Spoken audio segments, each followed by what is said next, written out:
Hi, everyone. I'm John Pett, author, speaker, and performer. And I'm Jeff Sabilico, entertainer, comedian, and almost as much fun as John. And together, we're on a mission to take you on a journey that explores and reveals the critical elements for you to survive and thrive within the digital transformation. We will be here to guide you, to engage you, and get you involved. To take your questions and get the answers from the experts and execs. So grab a beverage, get comfortable, and get excited. Because this is MEF Infinite Edge. Today we talk with world-leading service and technology experts to explore how they embrace the current age of accelerating digital transformation. Let's go. Hello and welcome. I'm John Pett, your host and your tour guide for today's inaugural episode of MEF's Infinite Edge series. You and I are going to be exploring the digital transformation together over the coming months, a transformation that is well underway in virtually every industry in the world. From online shopping to the Zoom craze, 5G, and even autonomous vehicles, digital transformation has become our industry's defining buzzword, impacting your business, your workday, and even your personal life. And digital transformation is the focus of this, our first episode. Now, make no mistake, this is a show for you, but I am not alone. I have got the brilliant Matt McGain with me, all the way from the land of crocs, sharks, and funnel web spiders. That's right. He is down under in Australia. Matt, say hello. G'day, John. And yes, he made me say that. G'day, Matt. It is so good to see you and have you be a part of the program. So everyone, Matt is here as our visual commentator, and Matt will be participating throughout the show and visually narrating the episode. And we get to check on him throughout to get his take. In fact, I say we kind of give it a whirl right now and see how things are going. So, Matt, this is to you. What do you think? Are you ready? Sure. I'm going to throw you a big one. Can you draw digital transformation? Let me see. I don't know what that entails of what circles or triangles or how you even brainstorm that, but it's going to be awesome. I can tell. Look forward to seeing it. I'll tell you what, we'll check back. So while Matt is drawing, let me tell you about our platform as we want you to get involved. It provides a number of ways to connect with our amazing sponsors as well as other attendees. See the navigation bar on the left? You can visit the sponsors, join one of their roundtables, and have a live chat. Plus, roundtables can be accessed by clicking the Meet My Peers. You can start a roundtable, you can join one, see ones that are available from others, and even our sponsors. You can also go to the networking area and connect with attendees and even record short videos using the soapbox feature. Just click the record button. It's awesome. Now, I also want to point out to you the engagement buttons just off the bottom right side of your screen. Use these buttons to let us know how you feel about the experience. Please be sure to let us know if you like something that you see. And I encourage you to stay after the episode for some of the mingling. Show up early before our next one in February for even more. Okay, now for full disclosure, our segments today were pre-recorded, but many of our guests will be live and online during their segment, scanning the chat window and even interacting with you directly. Tell you, speaking of directly, let's go directly back down under to Matt. Hey, Matt, you still with me? I didn't give you too much time to draw and getting ideas, but what do you have to share? Well, I just thought about the paper turning into like ones and zeros. That's the first thing that came to mind for digital transformation for me. Matt, thank you so much for sharing. That is awesome. And I wish I had some of that artistic talent. I don't know how you put that together so quick. Well, now it's time. Let's get this show on the road. Recently, MEF President Nan Chen sat down with Mark Helfinger, Chief Executive Officer of PCCW Global, to discuss his perspective on facing and embracing the business disruption that we're experiencing as a result of our digital transformation. Let's have a look.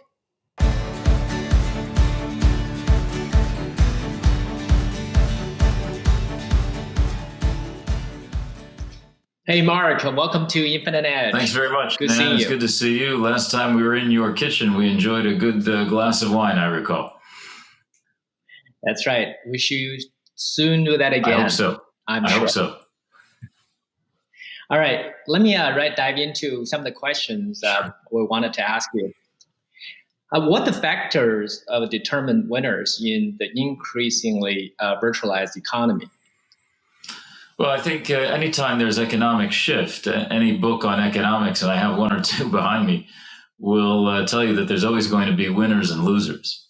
And I think that in today's digital transformative world, the winners are those that will behave with some form of structured agility in order to assure that whatever infrastructure is being delivered in the ICT ecosystem, it's being done so with technological innovation, hopefully with automation, which makes use cases easier to develop. I think that the challenge, frankly, in the new world is complexity of the ICT ecosystem. And I think that we as an industry are still grappling with that transformation from simple linear use cases to complex ecosystem environments. And those that won't be able to grapple with that future world may stumble or struggle, hopefully won't fall. Those that grasp it early will fund both the infrastructure and the software that's necessary to drive it. I think will succeed. Yeah, that makes sense. From your perspective, what's some of the mega trends shaping the digital transformation? Well, I think the mega trend at the moment is the pandemic in and of itself, which is really reshaping the way people think about work, the way enterprises organize their networks. And I think that this was drama that we've been living through in 2020 and probably will continue for some time in 2021. It's reshaping people's approach to biohealth, to transportation, to food and beverage, to all sorts of different types of enterprise verticals that we focus upon. But it's also changing the way we look at networks. Couple that with the fact that software is moving at a dramatic pace. We're moving to container-based applications increasingly, AI and quantum now also starting to take shape in the not too distant horizon. All of that with technological infrastructure being well funded by the finance world, particularly around clouds, data centers, applications. I think all of these things are really driving things at a tremendous trajectory while everyone is still sitting at home. 5G and network slicing is going to be impacting networks, and I think what MEF is doing in that space is exciting. Security, I think, is also impacting because of the pandemic, but also because of all the technological advance. And last, I think what's shaping the global economy is, frankly, geopolitics. And that's a complex story, but it will also affect the way we organize digital infrastructure around identity and security going forward. You know, as a CEO of major global carrier yourself, and I know you've been on a journey to becoming a digital service provider many years ago. And could you give us an update on how PCCW Global has been transforming? Yeah, I think. Thanks for allowing me the moment to give a bit of a commercial, but I'll try and do that within the context of what I think the MEF members want to hear, which is what is the organizational framework for driving transformation? And what we've tried to say is, number one, we believe that the industry needs to shape common information models, which I believe MEF is contributing to aggressively. And within the context of those information models, organizations need to transform themselves, and each one needs to try and move ahead at a slightly faster pace than the next. We need to make sure that we're aware not just of network-to-network relationships, but that we're clear on the interdependencies of the complex ICT ecosystem. That means clouds, mobile operators, fixed network operators, data centers, applications, wherever they may be, and to figure out how we interoperate and interconnect both physically and through the virtual world. And most importantly, which is something I've always advocated, I think, is to make sure that we understand how we're going to be settling for services for end users in and across that ecosystem, whether it be on rev share or wholesale settlement or some sort of joint go-to-market approach that gives users ubiquity and availability of as much of the ICT ecosystem that has to offer.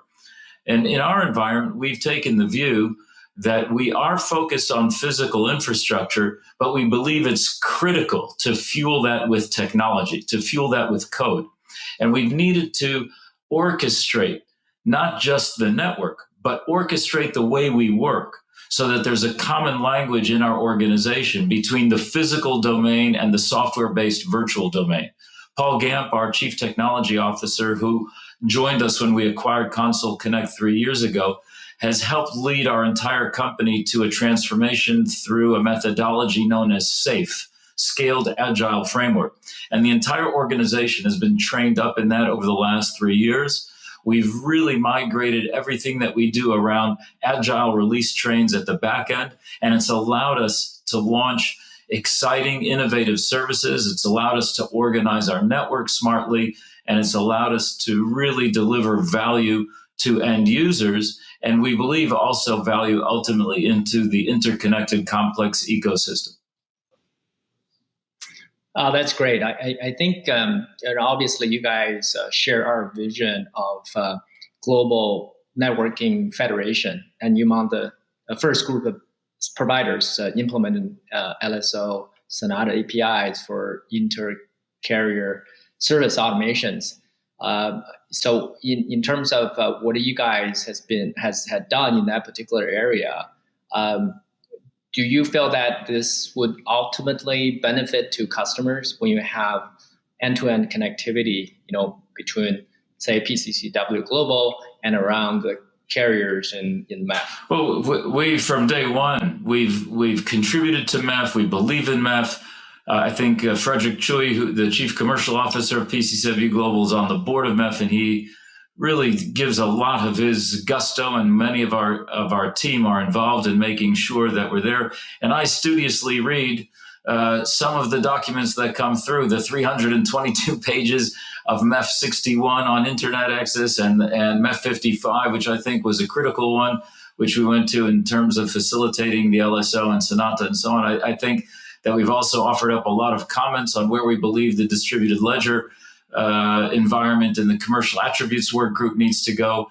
We're big believers in everything that's happening in MEF. And yes, we believe in elements of federation as you describe them, but we're also moving ahead as quickly as possible and frankly doing our best not to wait and hopefully to lead.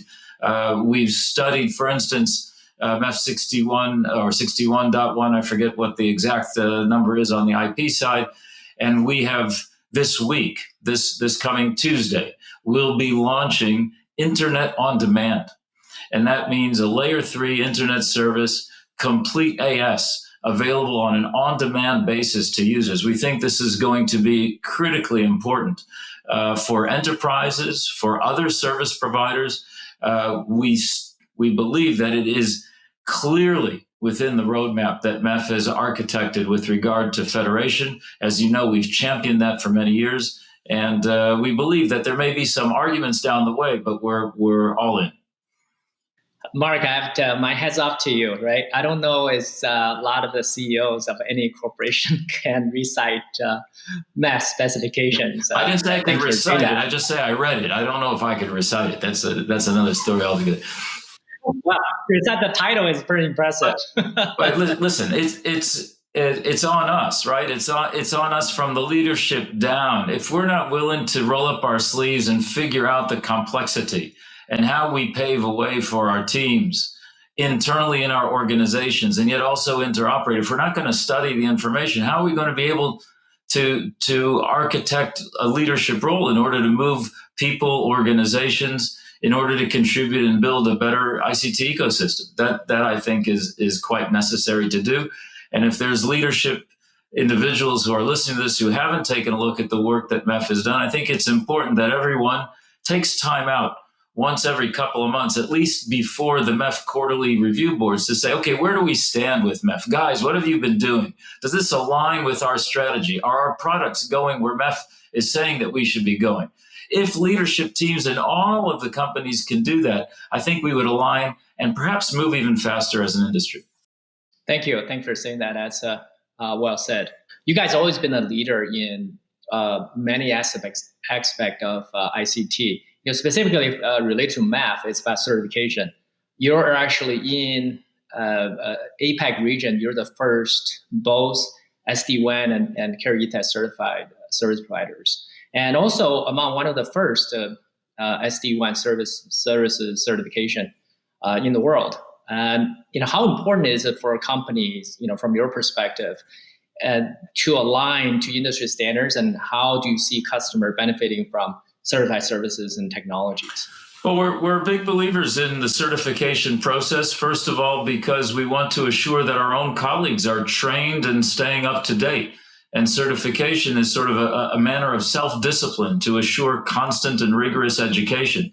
We do that, by the way, not just for MEF. We do it for all of the clouds. We have our colleagues certified to Azure, to GCP, to AWS, to IBM Cloud, to Ali Cloud, and so on. We believe that that's necessary. We have our colleagues certified to security standards and various ISO requirements and so on. And we believe that certification needs to be a methodical, studied approach. We have a training group inside PCCW Global that assures that colleagues are trained and certified on a consistent basis.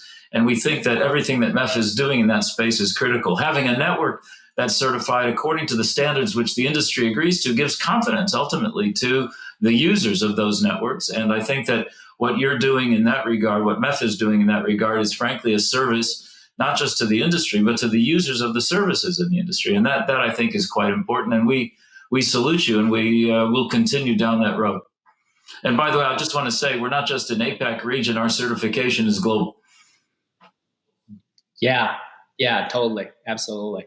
Thank you for being complimentary to what we're doing, and working with you has always been a pleasure. Security is top of the mind today. And, really, how do you categorize a discussion you had with the customers in terms of a requirement to security? From our point of view, we look at security holistically.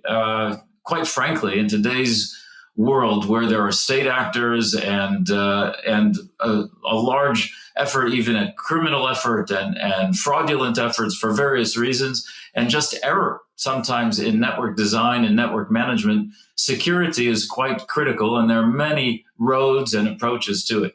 We take a look at things very clearly, again, in a holistic manner. Number one, we have our transmission network. We have our IP backbone, AS3491, that sits on top of that transmission and expands beyond it. We have network-to-network interconnect relations governed by MEF framework arrangements with many service providers around the world, over 150. And most importantly, in the last 3 years, we've consistently developed and penetrated over 400 data centers now with the Console Connect software-defined network fabric. Each one of those introduces various issues of security, and our users want them. And now that we're launching Internet on Demand through the Console Connect software-defined fabric, combining the fabric with the network, which has never been done before, security was top of mind over there. But to say that everything is 100% secure, that would be perhaps a misnomer and misleading. What's necessary is to have a complete holistic framework around security. For that purpose, we have security operations centers located at different parts of the globe. Those security professionals are available monitoring security for us on a 24/7 basis. They're willing to work together with users and with others. And we found also that there are various security vendors that are eager to use either our IP backbone or our fabric. Examples might be Ali Cloud's anti-DDoS system or Cloudflare's activities that work through our fabric.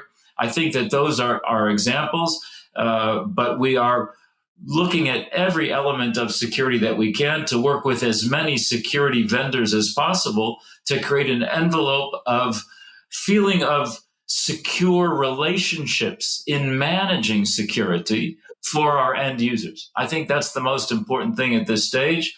I think it's what we also need to address as we go increasingly to work from home environments is that network design is going to reshape, again, the way security is managed for private corporate networks, and then ultimately for service provider networks that feed into those enterprises and individual users. All of these are new worlds and new areas that need to be explored, and I'm very grateful that MEF is picking that up as an action item. Yeah, it's really an important area. But by the way, I don't think I ever congratulated you on the Console Connect acquisition. I remember when I was doing the interview with you 3 years back, right on the MEF meeting on stage, and you made an announcement. That time it wasn't clear how Console Connect would mesh into your overall strategy. But now, 3 years later, it looked like a perfect fit. I think you had the vision to how to actually make things work. Thanks, Nan. Just a quick comments on that, because I know we're almost out of time. But number one, when we bought Console Connect, we saw the necessity of the fabric, the software-defined network capabilities as critical. But we also understood that organizationally, if we were going to be prioritizing code going forward, we would need to integrate PCCW Global into Console Connect. We had made acquisitions before, and we tried to add them onto the network. And we understood this time that actually we had to take the larger PCCW Global and integrate it into that smaller entity called Console Connect. And so often I sign off with my own colleagues in PCCW Global and Console Connect, and I say quite simply, interconnect, automate, operate, accelerate, because those are the keys. If we're able to interconnect using guidelines that MEF has put forward, but if we're able to automate, we'll be able to operate in a much more accelerated fashion and deliver value to our users and our other interconnected relationships in the ecosystem, other infrastructures, clouds, data centers, applications, and other networks. And I think that's where we're headed. Where we are with Console Connect and its distribution is moving extremely positively well. I'm very pleased with the trajectory. And now that we're launching Internet on Demand, I think it will open another vector that will demonstrate the value of a network having a fabric and a fabric having a network. Well said. Hey, as we close stop, Mark, what is some of the key development in your view as an industry can looking forward to in 2021? I think we're still, the global economy still needs to continue focusing and managing this pandemic and how it reacts to it. If you take a look at the global statistics, country by country, in many jurisdictions, you see what they call waves. But if you stand back and you look at the global map, unfortunately, it's been a straight line up, and with quite difficult impact in many areas of the economy, not least to mention, of course, personal health, and it's impacting. So I think that we all, as a global economy, regardless of geopolitical shift, need to focus on how we emerge from this pandemic and what it has brought upon us, and ultimately figure out what is the roadmap in the ICT space as a result of it. What will be the mix that we have going forward over the next 2 to 3 years between travel and staying at home, going to the office, work from home, etc. All of these things will add complications also to our environment. Second, as things become more complex, there will be an increased demand for more automation. And I think that automation, therefore applications, whether they be at the consumer level, but certainly at the enterprise level that we often serve, these will become increasingly critical. And then how does that glue come together about all of these different applications with variant forms of infrastructure, mobile, data centers, clouds, physical networks? How does all that sew itself together? I think that there's still a lot of work to do, and thankfully MEF is an organizing framework. Same as I described to you before that we needed an organizing framework inside our company, I think that MEF is an excellent organizing framework for our industry, and therefore I'm quite pleased with that. I'm not certain that there's going to be gusto in 2021. I do believe there will be management with vision towards the end of 2021, 2022, and I'm optimistic that ICT, no matter what, will continue to play a prominent role in any direction economy will take, regardless of various geopolitical events. So I think we're at a point in time where our industry and the organizing framework of our industry is one of its most critical moments in history. Well, with that, Mark, well said. Really great having you here at Infinite Edge, and I'm looking forward to have that glass of wine with you in 2021. Maybe in 2021 we get to LA. That would be nice. I would love that. And Nan, I want to thank you. I want to thank your team. I want to thank Pascal, Kevin, Lori, Stan, Daniel, all of the work that's being done by the team day in and day out. It's hard, it's difficult, especially in these times. And what you're doing is really meaningful for our industry at this moment in history. PCCW Global is very grateful. Thank you very much. Thank you.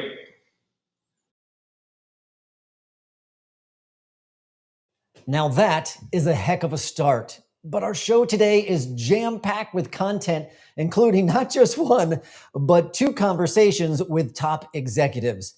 To get another perspective from the other side of the globe on our current state of the disruptive transformation, we have Eric Sivas, president of Verizon Partner Solutions, in a chat with Christine Zaida of Telecom Review, MEF's media partner for today's episode. But first, here's a message from Verizon.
Eric, it's a pleasure to have this discussion with you today.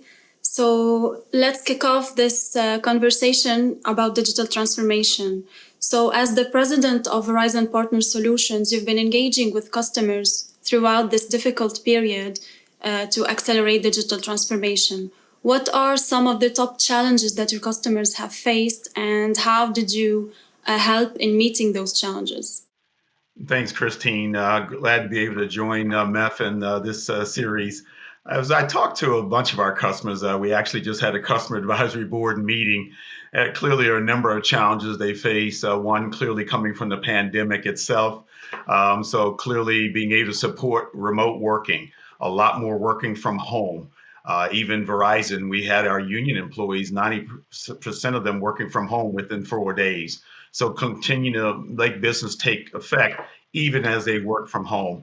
I guess the second issue, Christine, was more on bandwidth and dynamic bandwidth on demand. We found that our voice volumes continue to increase during this period of time. We use a statement internal that says it almost feels like Mother's Day call volumes on a daily basis. And therefore, we've seen a lot more network capacity needs and increased bandwidth for things such as this video conferencing we're having now. We're doing a lot more video meetings every single day and helping our customers, whether it's large enterprises, small, medium business, or the government, or even colleges and schools that are doing distance learning. So a lot more capacity. And then I would tell you probably security is another big one. Trying to make certain that we don't have any bad actors taking place during this time of security. And then the last or the fourth one, Christine, I would tell you is probably around revenue growth. How do you continue to drive revenue at a period of time where you can't get into all the enterprises or SMBs are closing up, and continue to deliver on your profitable revenue business plan.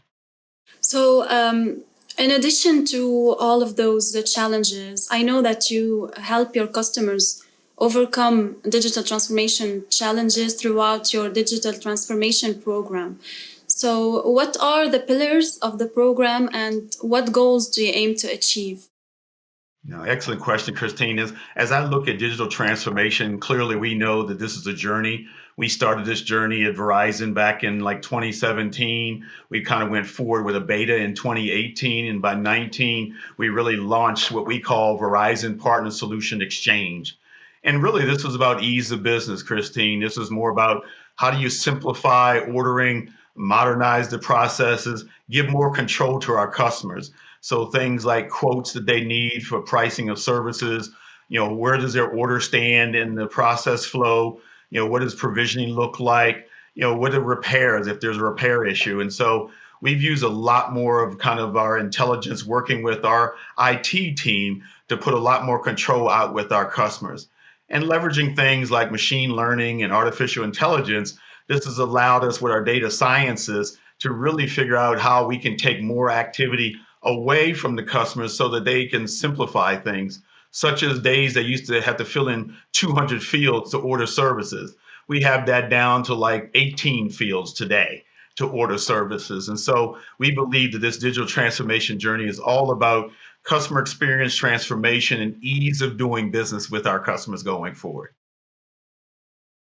Yeah, perfect. So we definitely saw how advanced technologies such as you mentioned, machine learning and virtualization has helped companies in such difficult times.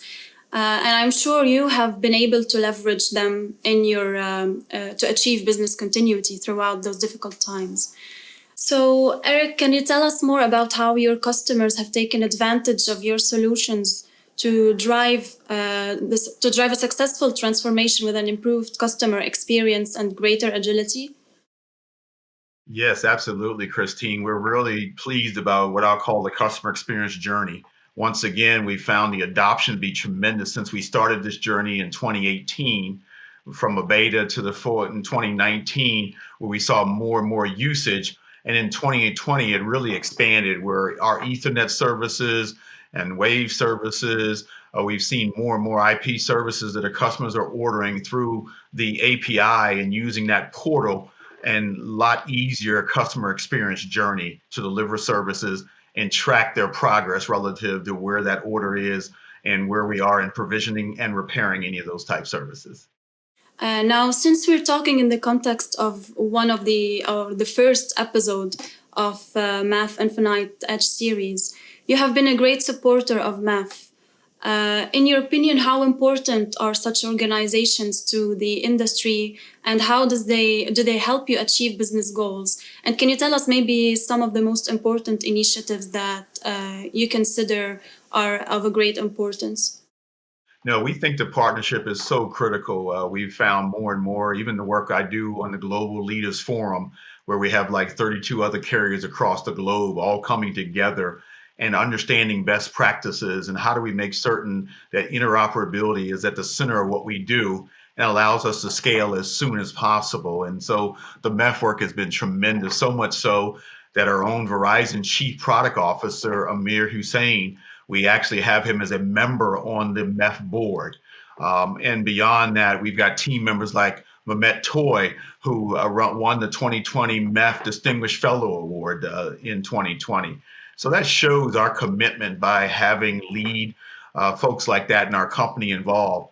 And some of those things are clearly like the MEF 3.0 certification we just did with SD-WAN.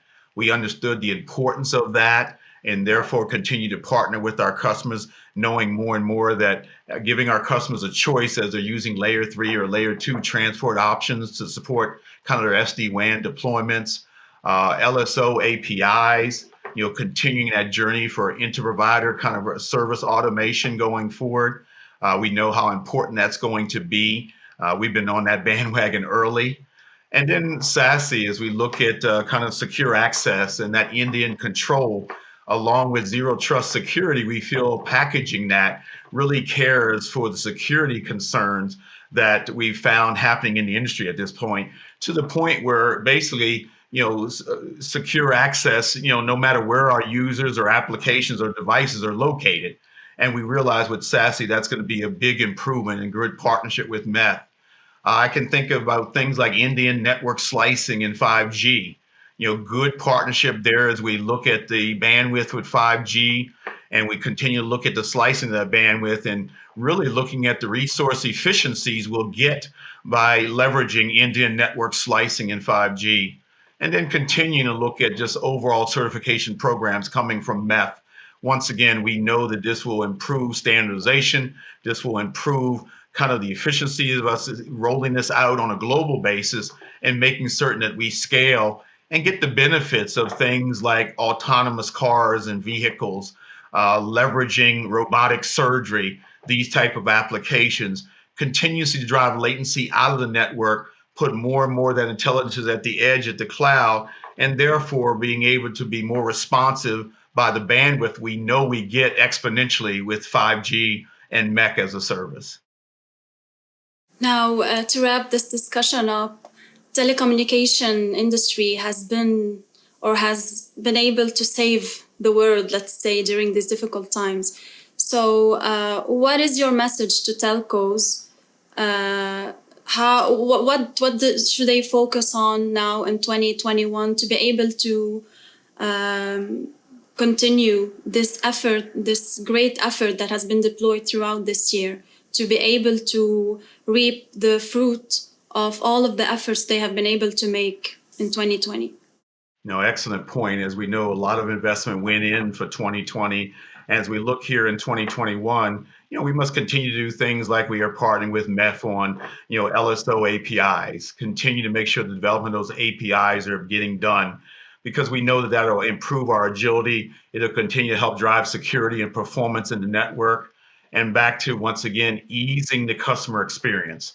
We're spending a lot of time on what we call business transformation and that customer experience transformation. And the easier we can make that, particularly as suppliers to the industry, to allow a bunch of the companies out there to look at the work that they're doing to grow their enterprise or grow their small and medium business, or even the public sector and what we're doing in the federal and state and local government level, continue to evolve and make certain as we continue, say, COVID seems like it's still playing out here in 2021. So how do we make certain we continue to have the bandwidth that's needed from a network capacity standpoint to continue to support working from home, continue to support, distance learning and training that's taking place. You probably have heard, Verizon puts out about $17 to $18 billion of investment every year in our network infrastructure. And the reason we do that is so that we can make certain things like 5G, multi-access edge computing continues to move forward. And we created our own 5G Future Forum with partners like Telstra and others there to really make certain that we're scaling this business as we go forward. And recently we did a partnership with Nokia as we continue to look at private 5G and how do we even care for that on premises and campus environments. So these are the kind of things that even in this current state of affairs, Christine, that we know will continue to help evolve things like 5G and MEC and those type of latency things that will help us in the future here. Thank you, Eric. Thank you so much. It's been a very insightful discussion. Thank you so much for the opportunity, and let's continue to partner with MEF and the other kind of global carriers so that we can continue to do what's important for our end user customers as suppliers in this industry. Thanks, Christine, for your time.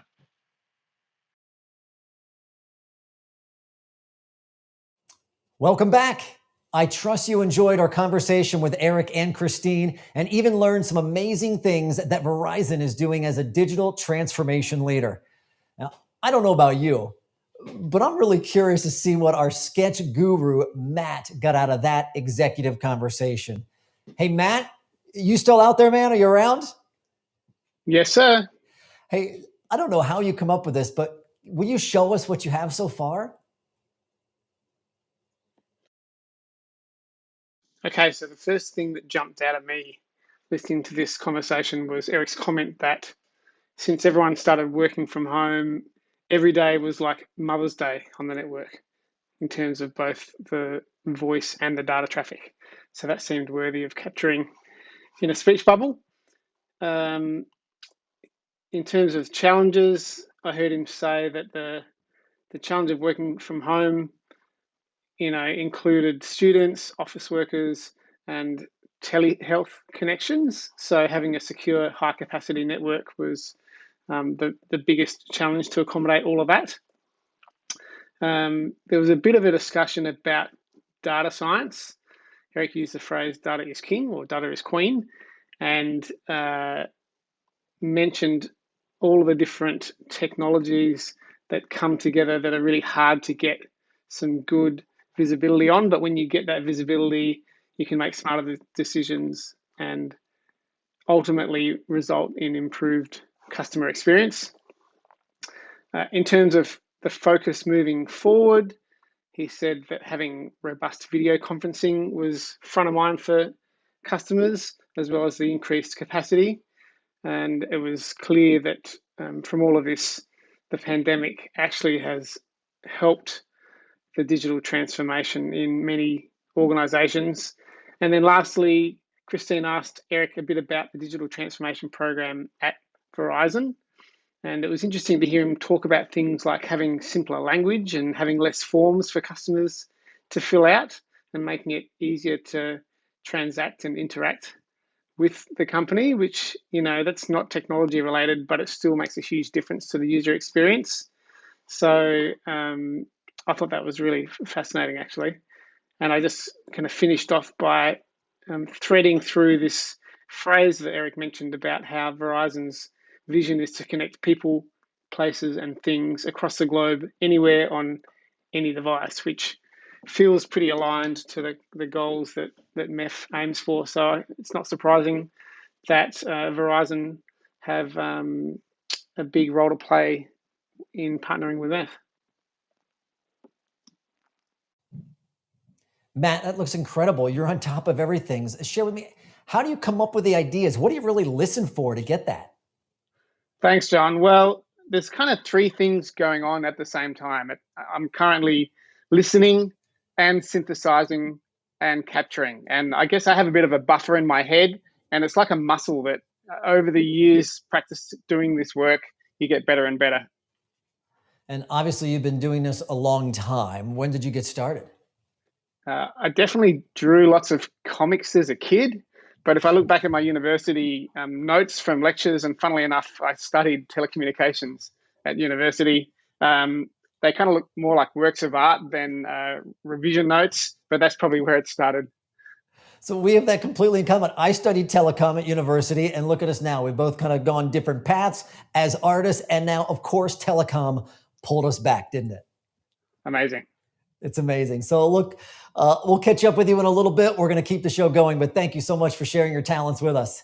Now it's time to push the edge with our analysts. In this segment, we have Roy Chua, founder and principal of AvidThink, together with James Crawshaw, the principal analyst at Omdia.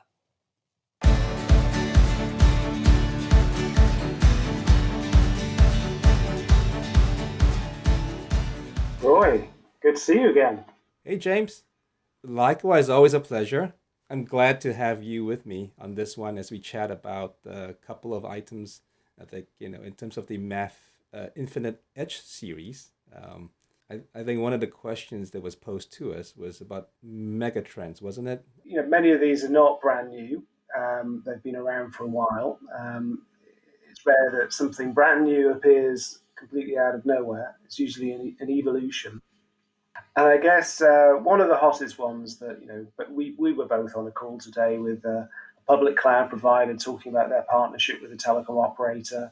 There have been announcements recently about other public cloud providers partnering with telcos to go to market together to sell cloud services to their enterprise customers, but also to move a lot of their own internal IT workloads into public cloud. Even mainframe applications are moved into public cloud, which you'd have thought that would be the last thing you'd want to do, but apparently that makes sense, and a number of telcos have been doing that. I guess what we're seeing is the telecom operators, they want to stay relevant in the eyes of their enterprise customers. So they've got to be seen to be partnering with these public cloud providers. It's typically the top three, doesn't normally go outside of that, at least for the North American and European operators that I tend to follow. We do see, to some extent, operators also embracing cloud services themselves. That's right. That's right. Now, I know you've been looking at some of the moving the OSS and service assurance into the public cloud. Definitely a big trend there for sure. And I think we'll see some private networks, as been in the announcement, private networks, the operational aspect now starting to be run in the public cloud. And I think they're going to start there. And then we'll see, as you say, whether the mobile networks get there or not, right? Hard to say. Well, But yeah, I mean, yeah, on that, you obviously had the acquisitions by Microsoft of Metaswitch and Affirm Network, so that gave them some core mobile network software capabilities. And I think the idea is that a private enterprise that wants to run its own private mobile network can do that using those software applications running in Azure. right, right.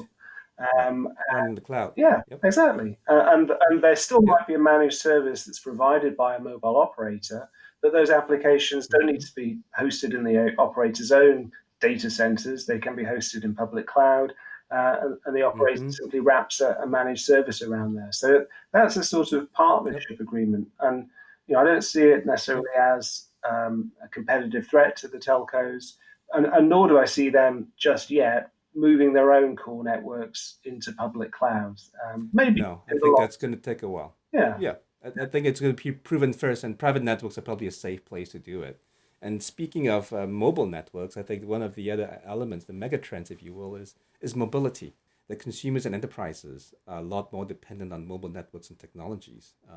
Certainly, I think when we saw this work from home driven by the recent pandemic, this work from anywhere trend that was already happening, and some of the work that we do, and I'm sure you as well at Omdia, when we work with carriers and enterprises, they're trying to understand what the long-term importance, right, of a mobile-first IT strategy is. So I think that's definitely one of those things.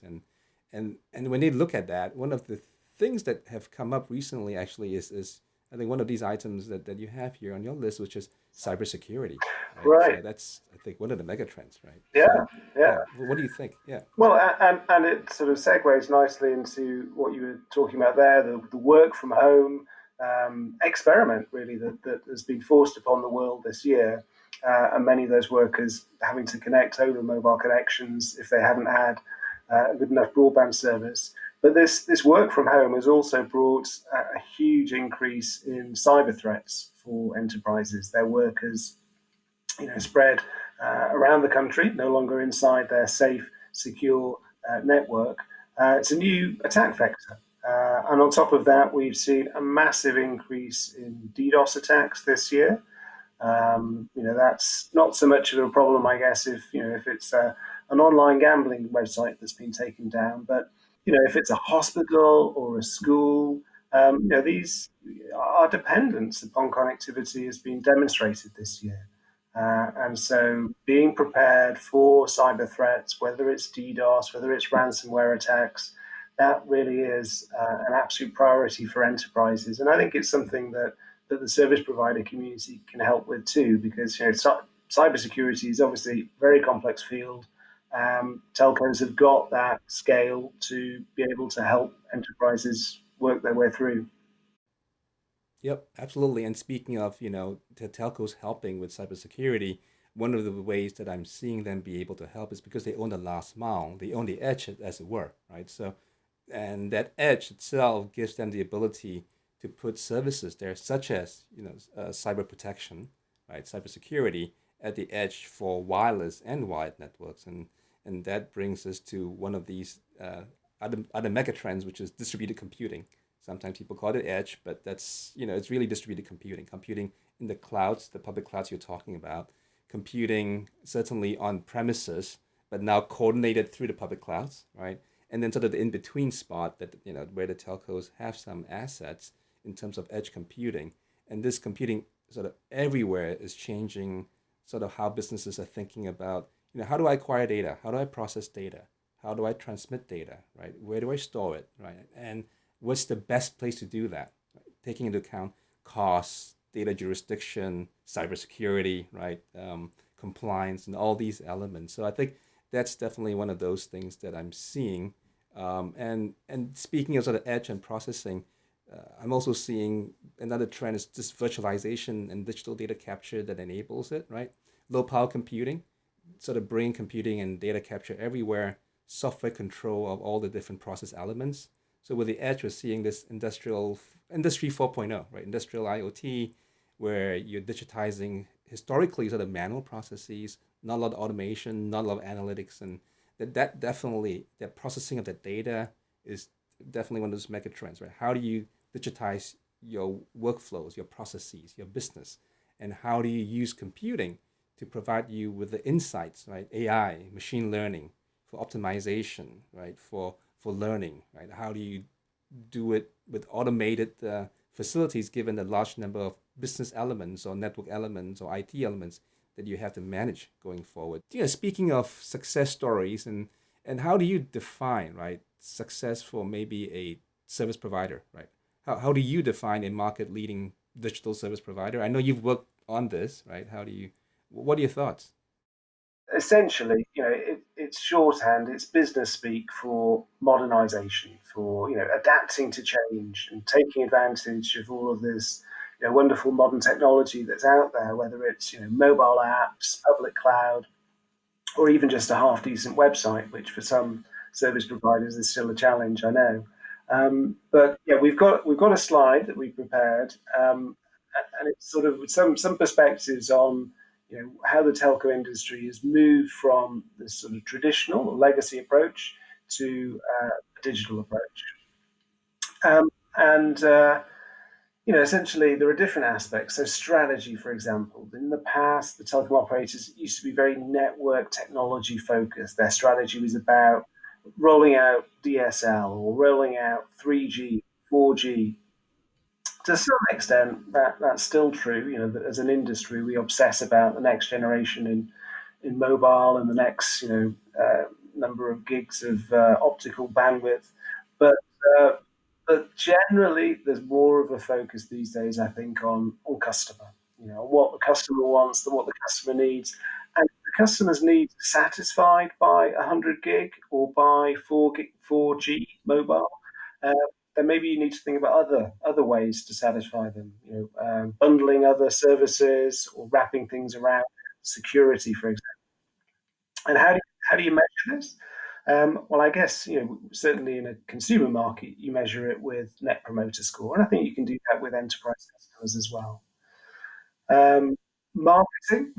So in the past, it was very much about locking in the customer. You'd sign them up with an attractive looking deal, and then they're presumably tied in with a handset, and then they'd be locked in for 24 months, and you just hope that about it. They keep on paying massive fees, even if they're out of contract.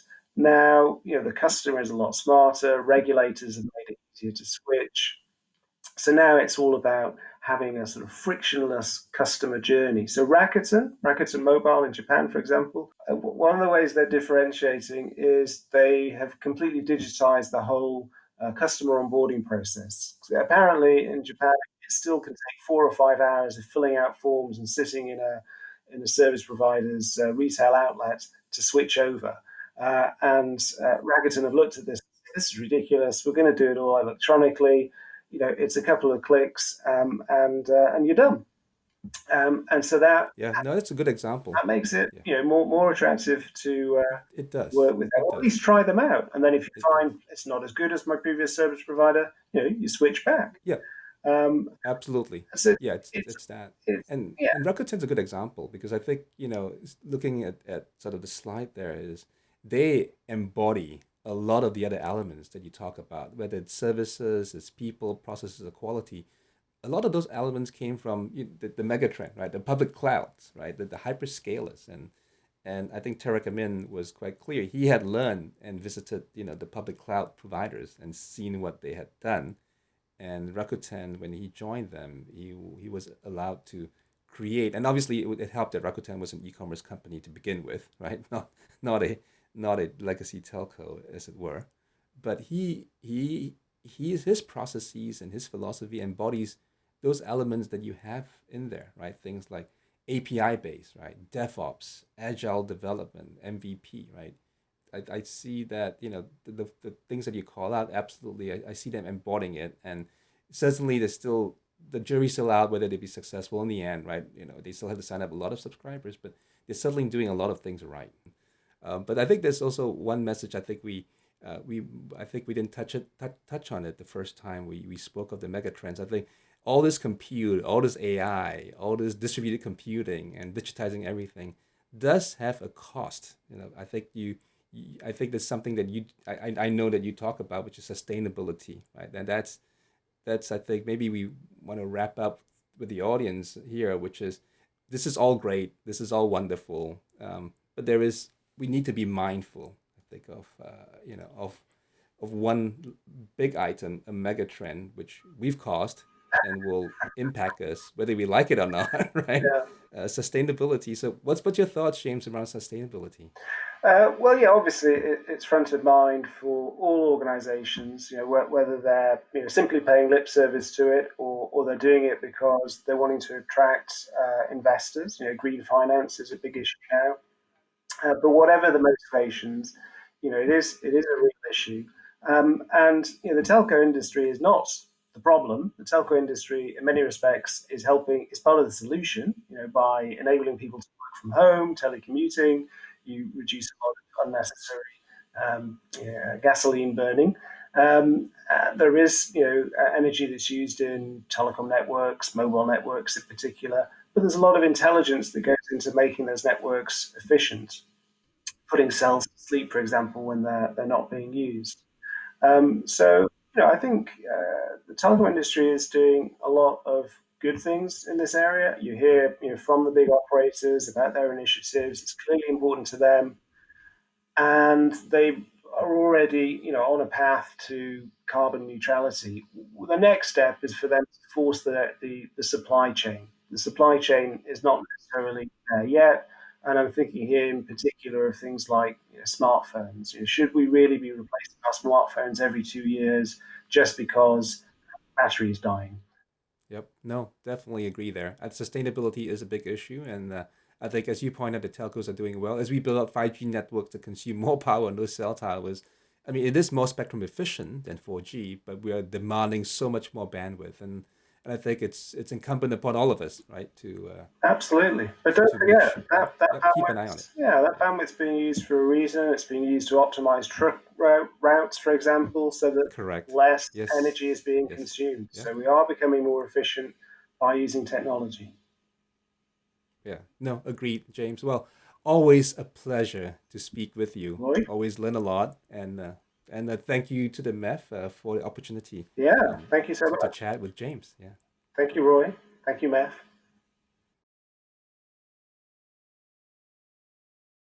Thank you, gentlemen. Thank you both for your insight. Now we're going to move on to something very special.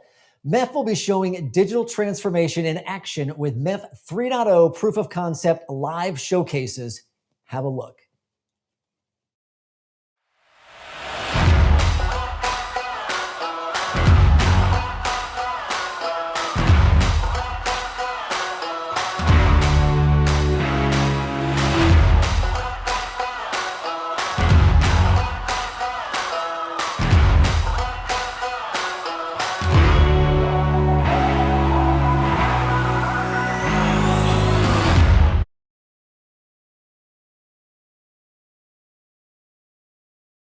Okay, go to mef.net/POCs for more info, and stay tuned for announcements to see these exciting POCs in action.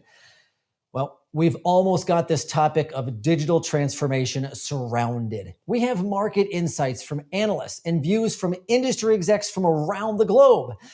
I think it's time to add another perspective. That, of course, is MEF, specifically from CTO Pascal Menezes.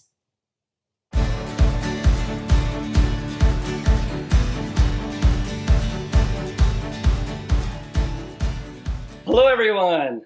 I'm so excited to be here at this Infinite Edge series on digital transformation. What a great topic. So let me just get right into it. As you know, digital transformation is a massive, massive growing trend in industry. It is estimated to be $11.5 trillion and growing massively. And every industry, as we know it, is transforming and digitizing their workflows and transforming how they do business. And this is really critical. And really at the heart of this digital transformation is really network transformation. And network transformation is very critical because it is the underpinning for digital transformation. So what I will cover really is what is MEF doing in digital transformation, and specifically network transformation. As you know, MEF is a nonprofit organization really made up from service providers and technology vendors initially, now cloud providers.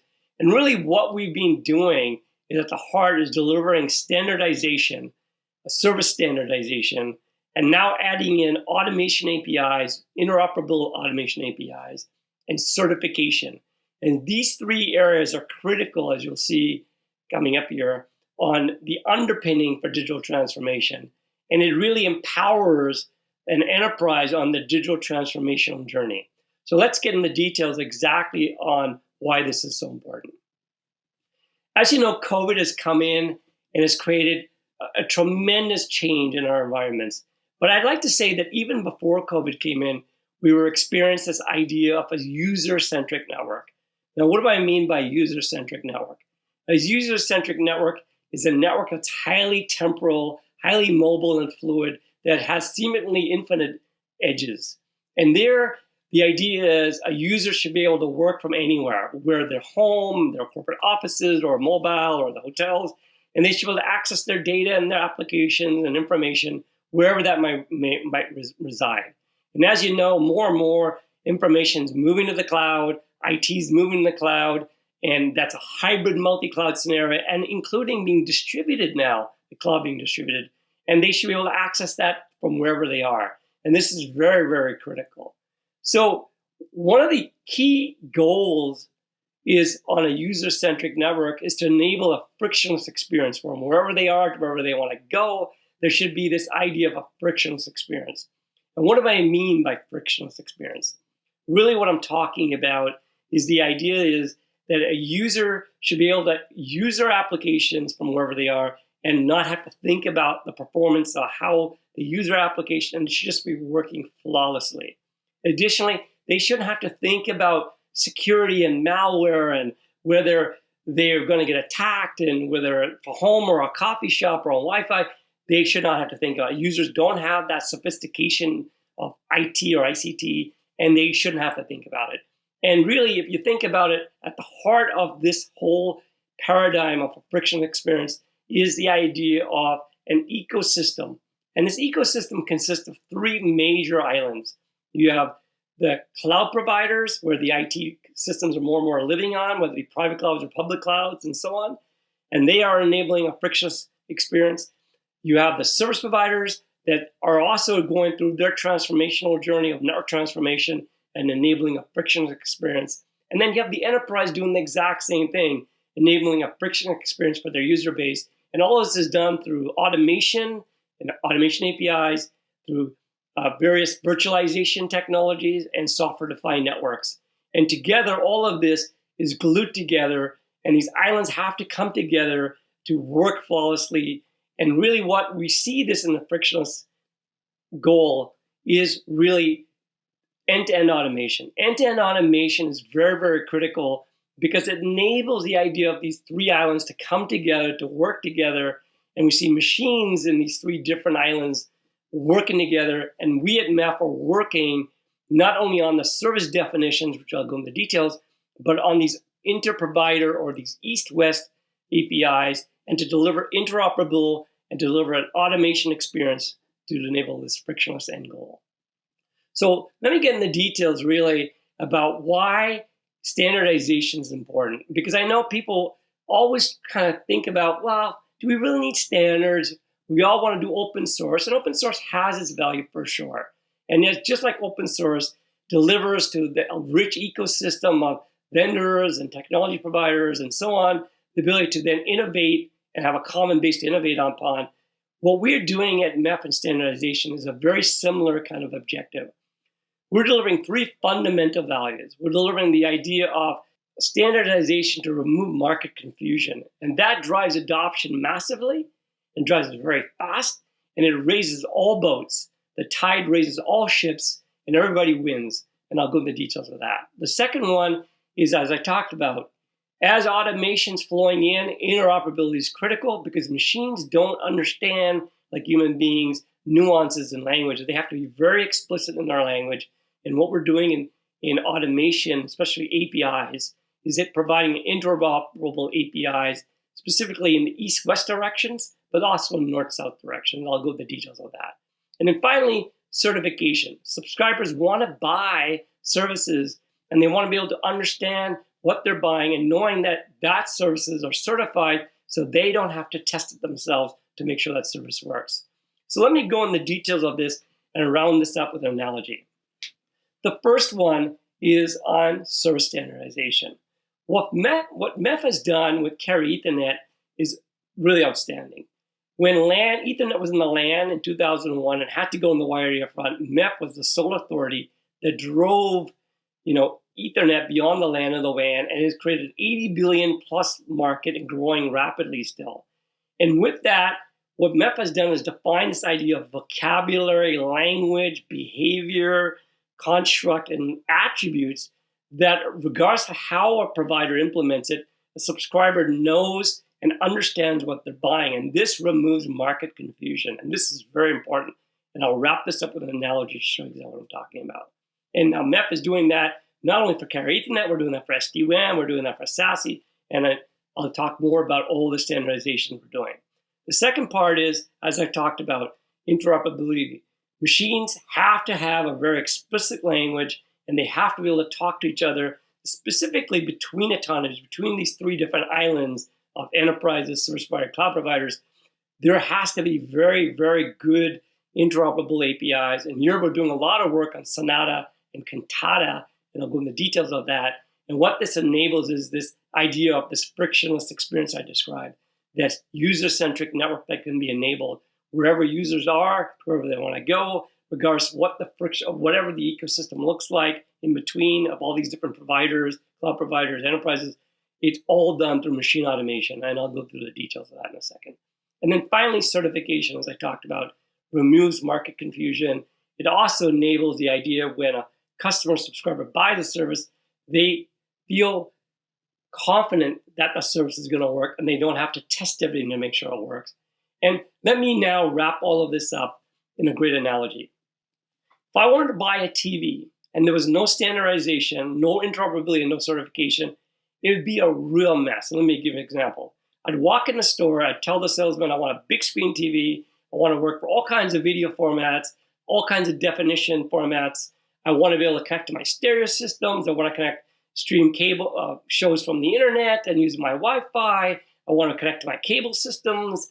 And I would say, just give me the TV to do that. And I would explain that. And without standardization and interoperability and certification, I bring that TV home and I try to plug it together and it wouldn't work. And it wouldn't work for many reasons because we didn't have all these things I talked about. And as a customer, I'd bring it back and say, it doesn't work. And this would drive massive confusion within all the consumers buying TVs. Same thing we're trying to do here. What MEF does is remove that confusion so that when we plug in that TV into the stereos, into the Wi-Fi, stream all that content, it all works because it all follows a standard definition, an agreement of how things should work. We call that standards. And we agree upon how interoperability should work, including what Wi-Fi is, and as it plugs to a Wi-Fi network or it plugs into my stereo system with HDMI, it just works. And then we know through certification that when that Wi-Fi, that TV has Wi-Fi built in it, it just works with the Wi-Fi in my home. Or when I use HDMI, I know the certification of the cable and the unit, the TV and my stereo works together. So that also works. So those are that's a great analogy of really what we're trying to do and what we're delivering on value in the industry around on digital transformation. So MEF is really working specifically on 4 major areas that you can take away. One is this idea of enabling network transformation for a very high-speed underlay. Now, we've been doing this for Carrier Ethernet, which is a very high-speed fabric connecting operators worldwide all over the place from a retail wholesale business. So they're already connected with their high-speed Ethernet pipes, 100 gigabits going to 400 gigabits to 800 to 1 terabits per second. And we call that the external network interface connection. But now we've added an IP service definitions, and we've had the ability to automate that underlay for that high-speed fabric between all the providers in a federated way. So whatever point in the globe you want to connect to another point in the globe, you can do that through automation. And so therefore you can ask for an address, you can figure out what services are available, you can order that service, you can get a price quote on it, you can change the bandwidth on it, and so on. All of that done as a cloud-like experience in real time. And we'll talk about why the need for a high-speed underlay and why not just use the internet. And the answer is really simple, is that internet's good for some applications, but for really mission-critical applications and applications emerging around digital services like IoT or massive IoT or AI/ML or AR/VR or even all the line of business applications around digital transformation, they all need a connection to cloud that's solid at a very high-speed pipes. And yes, they can access the edges to those clouds or the service provider network through internet accesses and so on, and then have an overlay on top.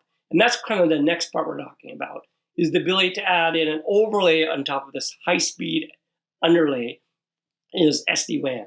And what we've been doing with MEF on SD-WAN is incredible. We deliver the first industry specification around SD-WAN, and we're doing a ton of work around SD-WAN, including Universal WAN, SD-WAN Edge, SD-WAN for various other scenarios, including version 2 and version 3 we'll talk about in a second. And we're also enabling this idea of a highly programmable overlay, which is what SD-WAN represents, which has the ability to be very application-centric and knowledgeable how the performance of the application is, and be able to define the policies from a centralized point of view. So that is really what we're talking about, a really high-speed underlay with a very programmable overlay. Now with that, we're adding the first digital services, which is really around cybersecurity. And here we're doing the idea of specifically the ability to define security functions and enable them, whether it be at the subscriber edges or homes or sites, to within the cloud provider edges or even at service provider edges, and sprinkle those security functions wherever they need to live. Additionally, we're seeing the idea of SASE, the Secure Access Service Edge, come into play, and we're defining standardization around that, where more security is moving to a cloud-like posture at the edges. And there we're doing a lot of work on SASE. And then we're also seeing the emergence of zero trust, this idea of identity and access control, that you just don't come into a network and plug in. You plug into a network and you have to identify yourself, and based on your identity, there's access control policies where application flows, devices users can go to, and it's a very critical area. So there we're doing work on SASE, zero trust, and security functions itself. So with that, we're also adding the final fourth component in edges. Edges is emerging rapidly, and we're doing a ton of work at edges. Let me just talk about what we're doing around edges. As you know, 5G is a very critical aspect around edges, and there we're seeing slicing emerge, and here we're defining end-to-end slicing with 5G. We're also seeing with edges, we're seeing virtualization being very important, and we're defining better modern optimization orchestrational models around orchestrating virtualized services at the edges. And finally, we're incubating the idea of SD-LAN, SD-branch, SD-home. How do you manage the environment of that enterprise environment, whether the user's at home, private 5G, the enterprise, or Industry 4.0, or basically, or when they're mobile. So the idea of looking now and managing the enterprise-facing viewpoint and managing those assets, whether they be in the enterprise, we're using private 5G or Wi-Fi or their home and so on, That is a very, very important trend that's emerging, and we're seeing that showing up with SD-WAN vendors and SASE vendors and providers in the services called managed services. And we're seeing Wi-Fi managed services today. We're seeing private 5G managed services emerge, and that is all going to be defining around an SD branch, SD-LAN, and SD-Home scenario. So these are all the 4 areas that MEF are working on, and together all 4 of them enables digital transformation. So with that, I want to thank you for your time, and take care and have a great day.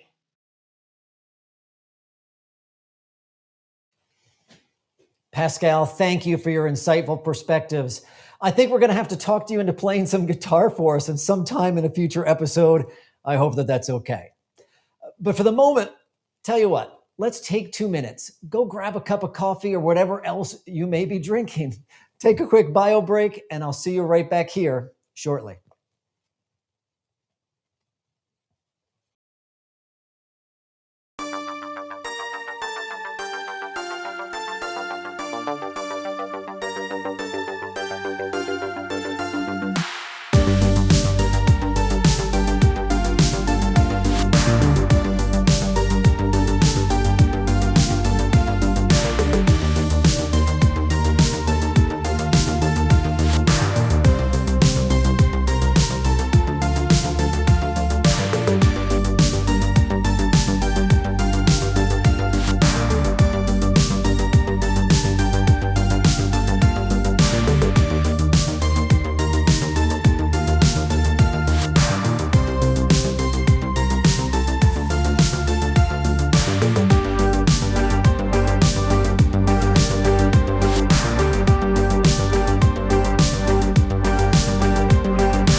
Hey everyone, welcome back and welcome to a great session on redefining innovation on user experience, how digital service providers raise the bar. And I'm joined by a great panel of experts. Let me take a moment to introduce them. Please say hello to Rupesh Chachki, VP of Cybersecurity of AT&T Business, Laurent Perrin, Director, Application-Driven Network, Orange Business Services, and Bob Schroeder, VP, Data Product Management for Spectrum Enterprise. Gentlemen, thank you for being part of the MEF Infinite Edge series. We're so glad you're here with us today. How about, why don't, if you don't mind, take a brief moment, certainly introduce yourselves and the role you play in your organization, but also share maybe one piece on your perspective on key macro trends shaping today's networking environment. Rupesh, why don't we start with yourself? Great. Yeah. So thank you very much for having me at this session. Let's start with a little bit on the introduction side. So Rupesh Chokshi with AT&T. I'm based in Dallas, Texas. I used to run the sort of the virtualization SD-WAN, SDN portfolio for AT&T, and recently sort of started to take over the AT&T cybersecurity portfolio. And there's a lot of convergence, right, in terms of network and security coming together. So the way I think about the market trends is, 4 things, right, that is really sort of driving tremendous amount of focus and momentum when it comes to SD-WAN or networking or security or other pillars. One is that, the corporate data centers are no longer at the core of the network, right? So there's this sort of transformation taking place. The second is this need for, remote workers and home workers and mobile workers, and how do you bring all of those endpoints onto the network? The third trend is around zero trust, that you cannot trust any, application user interactions that are taking place. So every time you have to make sure you have the right kind of security posture and profile. And the fourth is the multi-cloud environments, where tremendous amount of workloads are shifting between multi-cloud environments to the edge, to the premises, etc. And we see the combination of all of these four trends then delivering and asking for this sort of, smart, intelligent, next-gen networking experience for our enterprise customers. Awesome. Thanks so much for sharing and sharing all the trends with us. That's awesome. We're going to keep going. Bob, love to hear from you. Hey, John. Also, I want to thank the MEF for the opportunity to join you and this distinguished panelists here today. And welcome to all of our guests from around the world. My name is Bob Schroeder. I'm with Spectrum Enterprise. My title is VP Product Management. I care for the data product portfolio at Spectrum Enterprise. We provide network, cloud connections, IT infrastructure solutions for clients nationwide. And our portfolio includes internet access, carrier Ethernet, SD-WAN, optical transport, voice, video, and managed services. Key verticals that we operate in include healthcare, hospitality, government, and education. And to build on Rupesh, I would say that I think we all know pre-COVID, enterprise clients were aggressively on this journey to update their corporate networks. Legacy MPLS networks started their migration over to carrier Ethernet and to SD-WAN. But that activity just came to a complete stop in March. But now I think IT leaders, they're turning their attention to serving a distributed workforce, as you heard from Rupesh, along with adding new capacity, more bandwidth, VPNs, and obviously more security to the network. So we're seeing, a return to network migrations and expansions into hybrid WANs and as Rupesh said, designs for multi-cloud connections in 21. In fact, the RFPs that we're working on now suggest that organizations are assessing what they learned during the pandemic, and they're going to start this aggressive, innovative return to getting into managed services and hybrid networking services. Oh, I love that you shared that, Bob. Thank you. And Loren would love to get your update as well. Sure, thank you. So my name is Laurent Perrin. So I'm part of Orange Business Services. I'm based in Paris, so within the connectivity business unit, and I'm leading a team which is called Application-Driven Networks. So in fact, in this activity, I'm really working on the transformation of our portfolio. So the idea is to accompany our customers in this new world where application and application performance is much more important than before. Integrating software-defined technologies, so in the WAN area, but also in the LAN area. So if I can say on the trends, so I do totally agree with what I heard before from my both my colleagues. I could say two things that I see quite important to these days. So one is the softwareization. It's really driven by the adoption of a cloud-native mindset with our customers, but with all the players on the market. So basically, we have been working on preparing the infrastructure, on transforming it to support this new approach. It's also work that we are doing with the vendors. I think it's also important to see that the vendors we are working with, they are also moving to this software world. So we have to all together adapt the ecosystem to support this and to support new capabilities to our customers. And last things that I would add on the trends, and I think Rupesh mentioned it before, it's really the fact also that these network and security topics are converging really. We see less and less frontiers. So this is very clear in what we see with our customers, in the requirement from our customers, in the RFPs. So, and this is also linked to the fact that the environment of the application is more and more distributed. So you need to think differently about the security. And basically, you need to think about security and network together. Probably why this day the SASE concept is so popular. And I think we'll talk about this later. Loren, thank you for sharing that. I'm going to have you actually start with the first question and have Rupesh do an add-on to it as well. If you could share with me, what are the primary factors you feel are currently driving enterprise purchasing decisions for network services, and how do you see those evolving?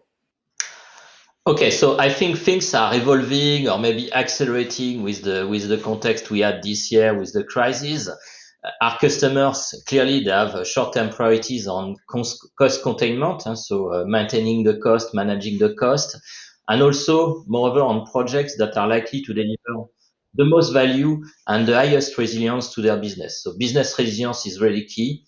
And they will globally prioritize projects that will enable more business agility and so that they can rapidly react to any situation, as what we had this year. So we have seen that the companies that were more advanced in their digital transformation were also the most resilient one to the crisis situation. So globally, this is a key topic. And what we have seen with the pandemics is that the project have not stopped. In fact, it has accelerated the pace of transformation. And even the most conservative customer, they are starting to shift to this digital native approach, to this new mindset. And this because it's about business resilience. So it's even more important. It's not only about creating new value, it's about protecting the value and ensuring that you don't lose business in this kind of difficult situation. So we see many requests that are coming much more important than before, especially the demand from working from home. We are all doing that these days. So this is a key part of the demand of our customer. Before it was some more outside of the SD-WAN context. It's also the need and probably to review the way the offices are configured and also the production sites. So to support the people coming back to the office, to support also the digitalization in the production area. So we see also lots of interest. It was already the case before on the IT and OT convergence, but probably with the crisis, again, this is even more important to ensure that all your facilities, including production facilities, remain operational even in a crisis context. And so much more adaptation than before globally that is required. So at the same time, in this context, it's also very important to maintain a very high level of application performance and the best security for the end users. So all of this is very complex with the adoption of cloud, with the adoption of internet. Globally, most of our customers are working with internet connectivity, so it leads to possible security breaches, application performance issues, and so on. So many challenges around that. But globally, we see, and if I would like to summarize that, we see that the expectation of enterprise now, if it goes to connectivity services, is really to get the best of security, flexibility, and end-to-end performance, but all of this at the same time, which is really a challenge. So, I agree with, everything that Laurent mentioned, and you want to tie back into a couple of things that Bob mentioned before, which was around sort of, transformation, right? So transformation is front and center. 2020 has been a phenomenal year in terms of, what's happening with the enterprise, the business transformations, etc. So if I have to kind of think about, why, network services continue to be sort of, front and center for all of the enterprises is the sort of, the digitization that is taking place, right? The business processes are all sort of, communications enabled, or this convergence of sort of, networking and security, because you have a hyper distributed workforce, and every industry in every vertical is going through, massive transformation. And I think if you kind of break that down and say, okay, the collective objective for all of us is to serve the business outcomes for the enterprise customers, right? And the business outcome could be operational efficiency, it could be productivity, it could be collaboration tools, it could be, new revenue growth opportunities. If somebody has to go pivot overnight into an omni-channel kind of an environment to serve customers, how do you fulfill all of that, right? So I think those are the main drivers in terms of why network services are kind of front and center, and we see tremendous amount of uptick on bandwidth, consumption of bandwidth, looking for more security with endpoints, with users, with applications, etc. And networking is cool again, right? Networking is cool again. Networks fuel the digital transformation. Awesome. Thank you, Rupesh. And actually, Rupesh, I'm going to stay with you for a moment. Can you share, or I guess I've got some great questions of how this is laid out. How can customers mix and match overlay services such as SD-WAN and underlay connectivity services, carrier Ethernet, optical transport, and IP, and feature sets to address their unique requirements?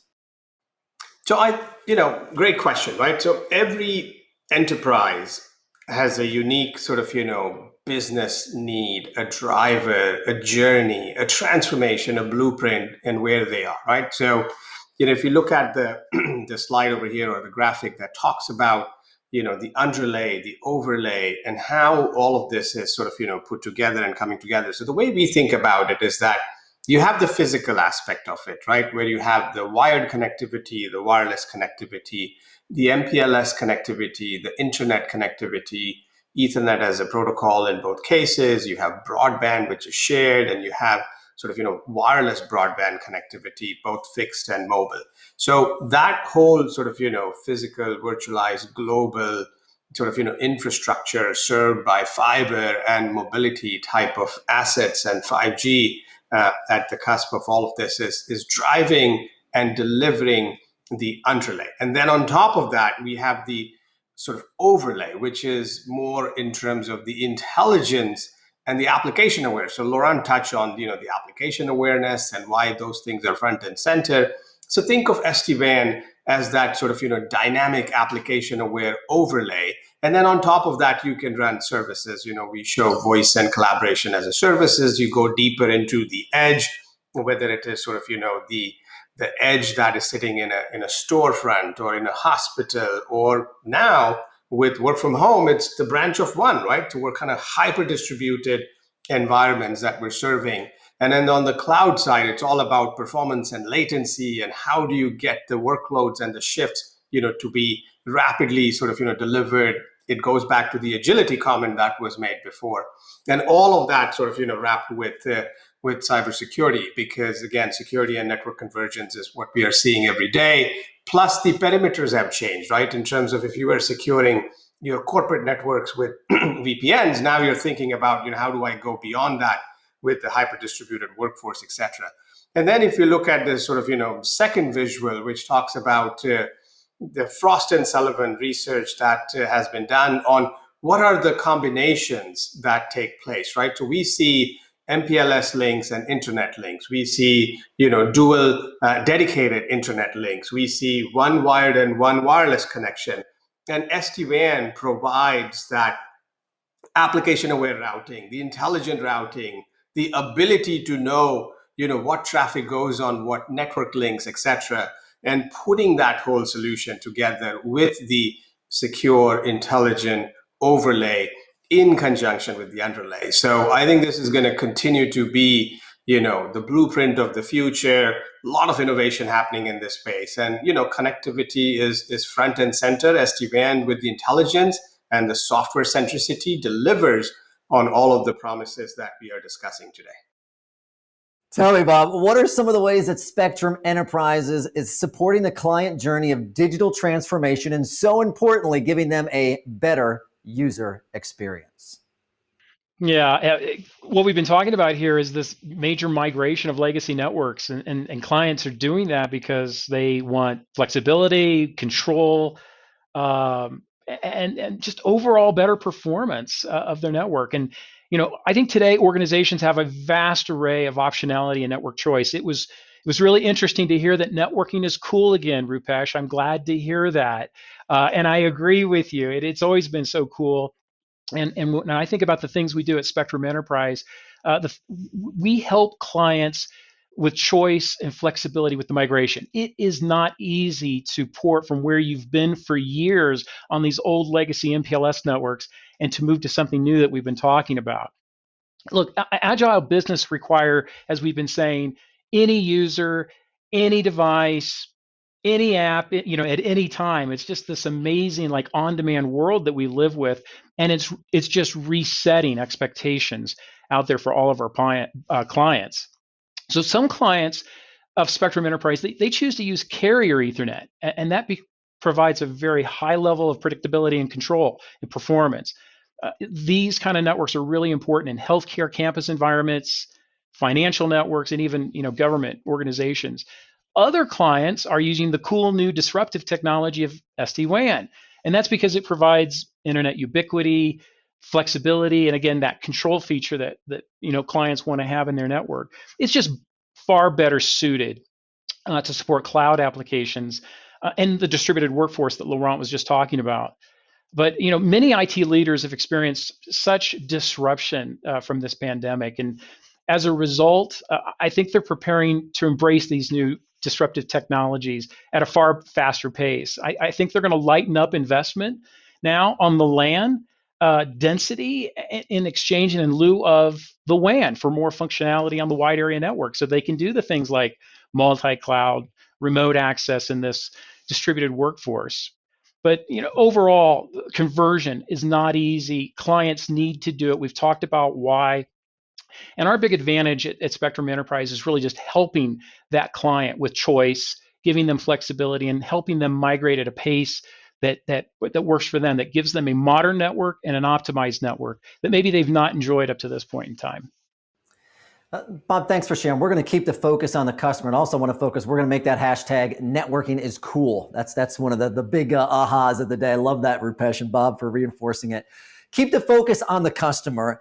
How about some use cases where you've demonstrated how you're helping clients redefine their network innovation?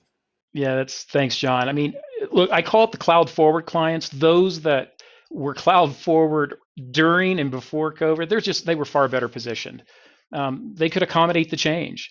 Those that had fiber connectivity to their regional and national networks, they could easily increase capacity. They could add bandwidth. They could add new locations pretty quickly. Those that were using what we call managed network services, they were just able to benefit from things like co-management and the ability to initiate almost on-demand changes to their network. They made material changes, and they didn't have to send staff into data centers or other locations when they actually couldn't. They were able to react pretty quickly because they had co-management of a portal. They had 24-hour customer care.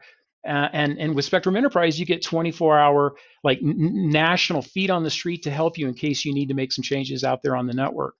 So because of these advantages, we're expecting this major renewed interest now in what we classically refer to as managed network service with hybrid cloud components.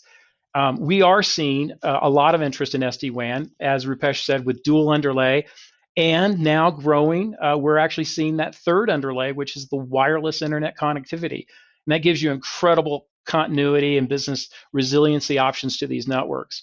So, we think network innovation is going to accelerate now, and much of that is based on what we learned from the pandemic and the fact that there's a whole new reality of a distributed workforce, aggressive migration to the cloud because clients have to. And I think most importantly, that pervasive requirement that you can't trust anyone or any packet entering the network now. That zero trust component really makes a big emphasis in how we think about these modern networks going forward. I think that's so true.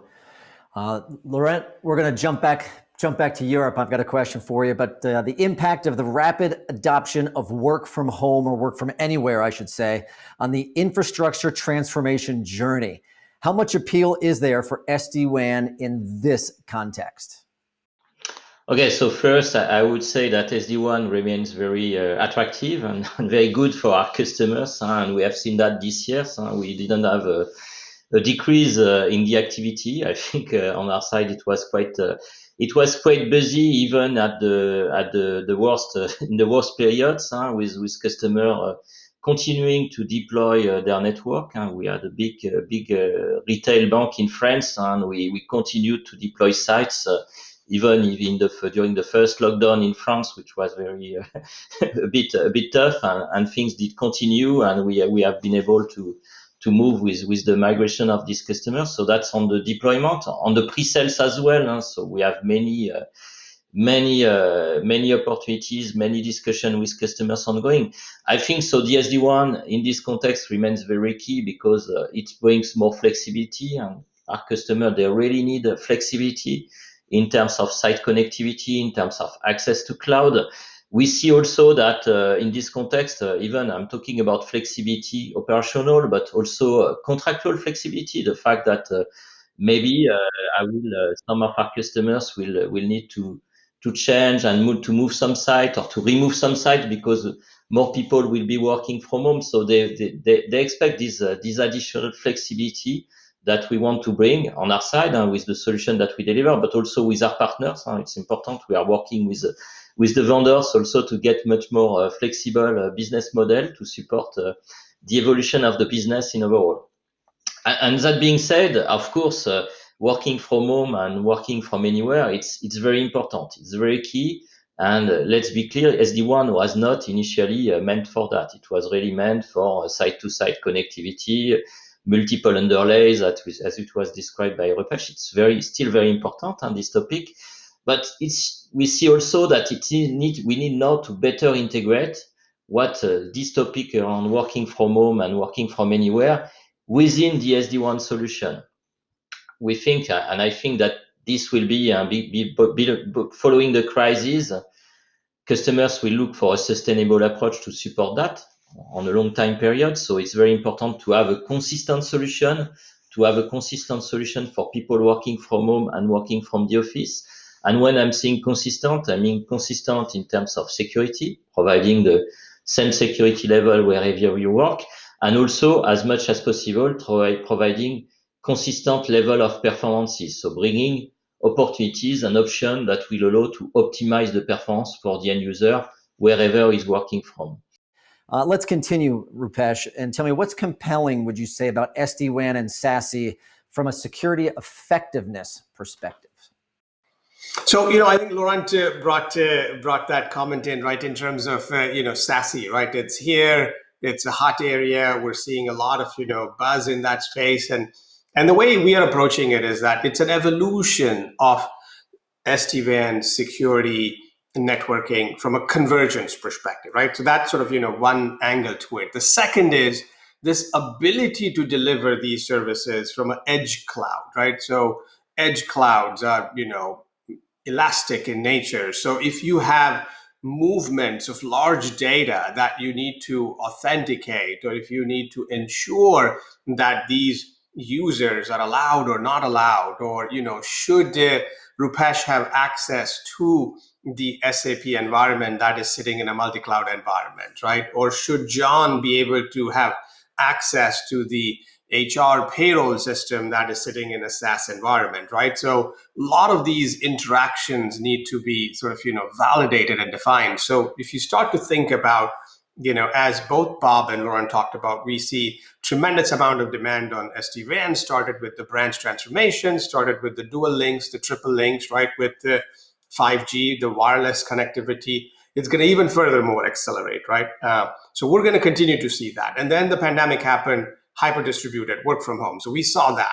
Now it's looking at how do you take all of it and you have a networking architecture with security embedded into it, delivering at scale, right? So if before I was dealing with a customer with 1,000 branches, now I'm dealing with probably 10,000 work from home and those 1,000 branches. And oh, by the way, there's going to be a lot of, business IoT type of endpoints that start to come onto the network, right? So the number of endpoints, the number of data points that are being requested is huge. So you have to have a very different architectural mindset. And that's what SASE is bringing forward, is thinking about how do you serve a sort of, network security convergence at the edge of the network. And it talks about SD-WAN, firewall, SWIG, which is secure web gateways, CADSB, which is sort of, deeper sort of, content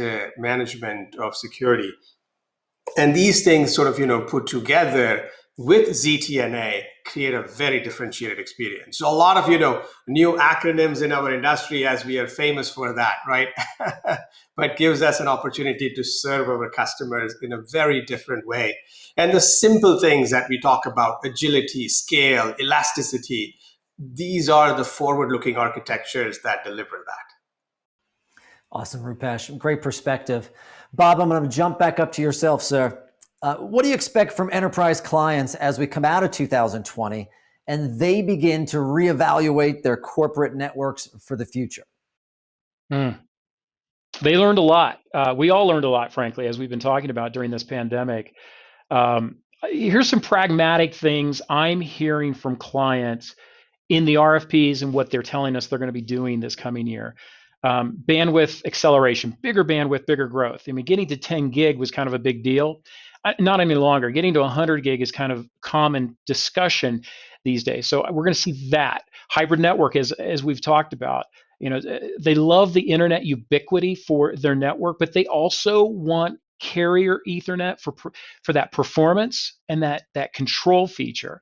I think you're going to see more co-management going forward. The pandemic just brought this such to the forefront that with those that had co-management or the ability to make some changes, they want more of that going forward.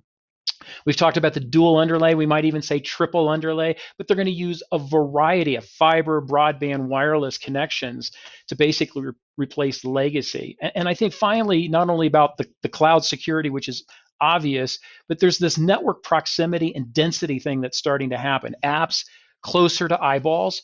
And we have to do that to support, just better network performance for those ultra low latency applications. So I think, one thing's for sure, we're hearing all those things. Clients are going to move away from those legacy networks, and they're going to do it at this accelerated pace. And they have to, because the legacy does not support the things that we've been discussing with you, John, here on this call.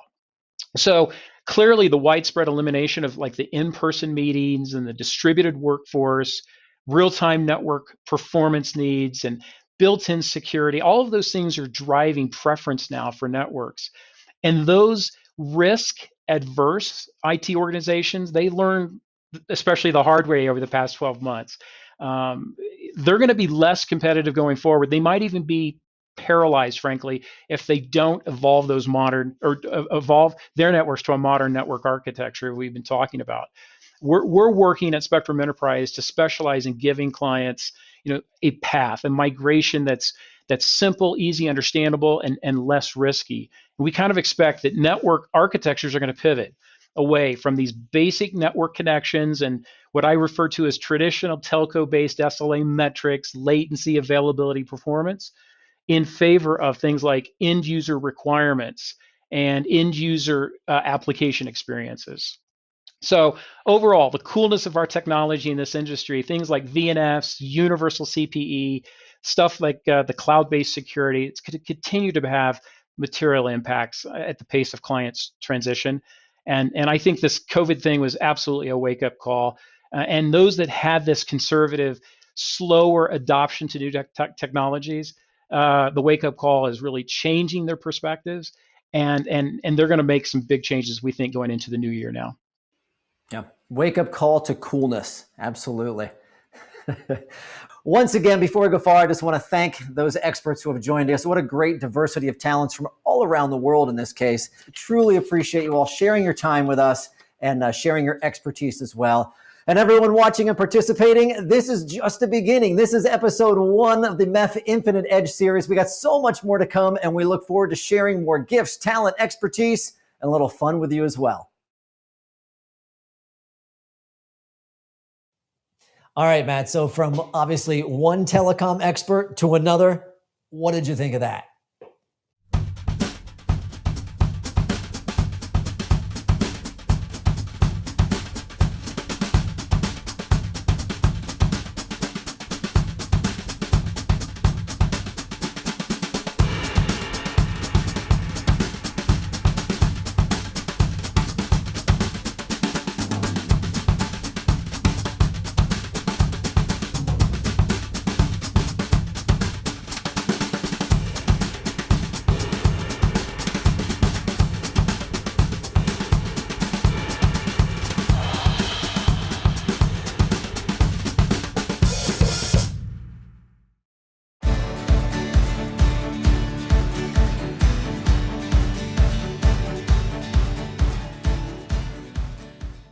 Hey there, everyone. Excited to be back, especially with this team, not only because of our pre-show dialogue and the amazing amount of espresso we've all been drinking this morning, but because we really get to dig in and look at unlocking and unleashing your high-performance network for digital transformation. Let me introduce our panel of experts who are going to be sharing this session with us today. First up, I do have Richard Piezentine, who is Chief Marketing and Chief Strategy Officer of Acedian. Also with me, Tim DeWarin, Senior Director, Solution Marketing from Infinera, and Matt Ringhofer, Director of Technical Services, Service Assurance for InfoVista. Gentlemen, nice to see you all, and thank you so much for being with us. So how about this, if it's all right? I would simply appreciate you all kind of sharing maybe a word about the professional role in your organization before we kind of jump right in. So why don't we start? Actually, Richard, you could start off, then we'll go with Tim and Matt for a quick word. Sure. Thank you very much, John. And I just want to say, thank you very much to my co-panelists here and to everybody listening. Great opportunity here to speak in this MEF forum. So Richard Piezentine, I'm the Chief Strategy Officer for Exedian. I also happen to be the Chief Marketing Officer. And I like to tell people I've got the best job in the whole wide world. Why? Well, because I get to, basically fly around the world, although unfortunately not right now, and talk to customers not only about where they are today, but most importantly, where they're going to be in the next 3 years. And then as a trusted partner, Exedian develops the solutions that our customers need long term, so both in terms of their current operations, but most importantly, what they're going to be doing in the future. And then I get to come back and with my product teams and my marketing teams, turn that vision, that challenge that our customers pose, and turn that into the products, services, and materials and digital presence that Exedian is. So again, I'm really excited to be here, and thank you. Hi, everybody. Thanks again, John, for the introduction, and Richard, great job, and also great to be with you here, Matt. Tim DeWaron from Infinera. I run the solutions marketing team for Infinera for our whole portfolio, which includes optical networking, disaggregated routing, and intelligent software automation. The last several months, I too have been homebound, if you will, and not traveling, and looking forward to getting back on the road whenever we get this behind us. At Infinera, we're building intelligent and innovative network infrastructure solutions every day to help service providers keep pace with both the capacity and bandwidth demands, but also the changes and the transformations that are happening in the network and in the services that they're deploying. Thanks a lot. Great to be here, guys. Thanks, John. Richard, Tim, great to be with you both. I know you're both experts in the industry. My role at InfoVista is a little different than both, but where I really work with our teams of architecture consulting, our solution consulting group, directly interfacing with R&D and product. I lead and direct the technology services group for the Americas. And specifically where I focus is our service assurance product lines and UPM products. So I work with our customers, really trying to ensure that their services are fulfilled, they're meeting exactly what the customers are expecting. But we're on the leading edge of that technology. So working with MEF and other organizations, we really can shape and mold how these services are delivered, what those expectations are. And with those interfaces with our back-end groups, I have a great job of being able to fulfill some of those needs for our customers and being able to see our company accelerate.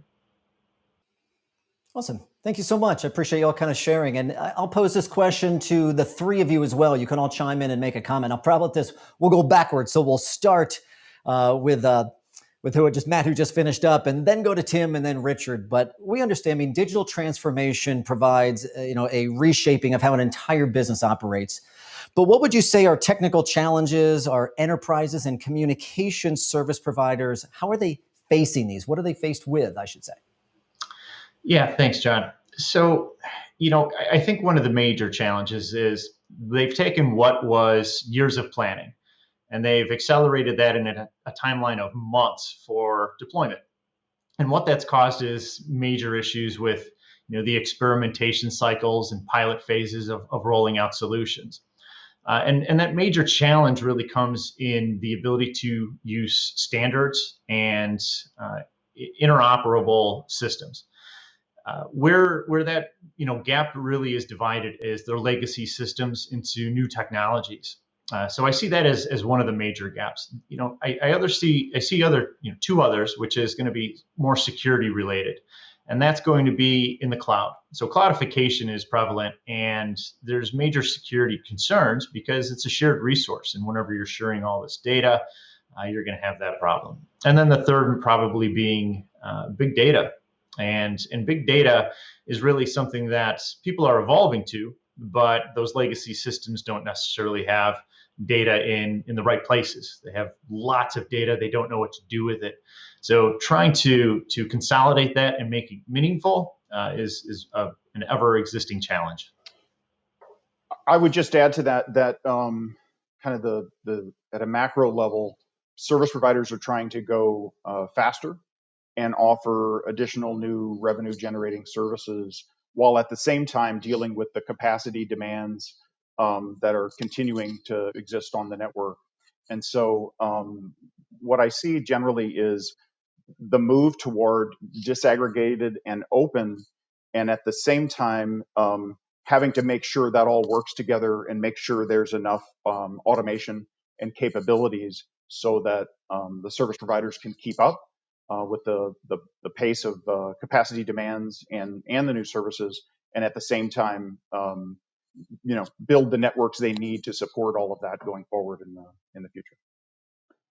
I have just a couple of thoughts to add on to what Tim and Matt mentioned earlier. Here at Exedian, we serve both enterprises and service providers.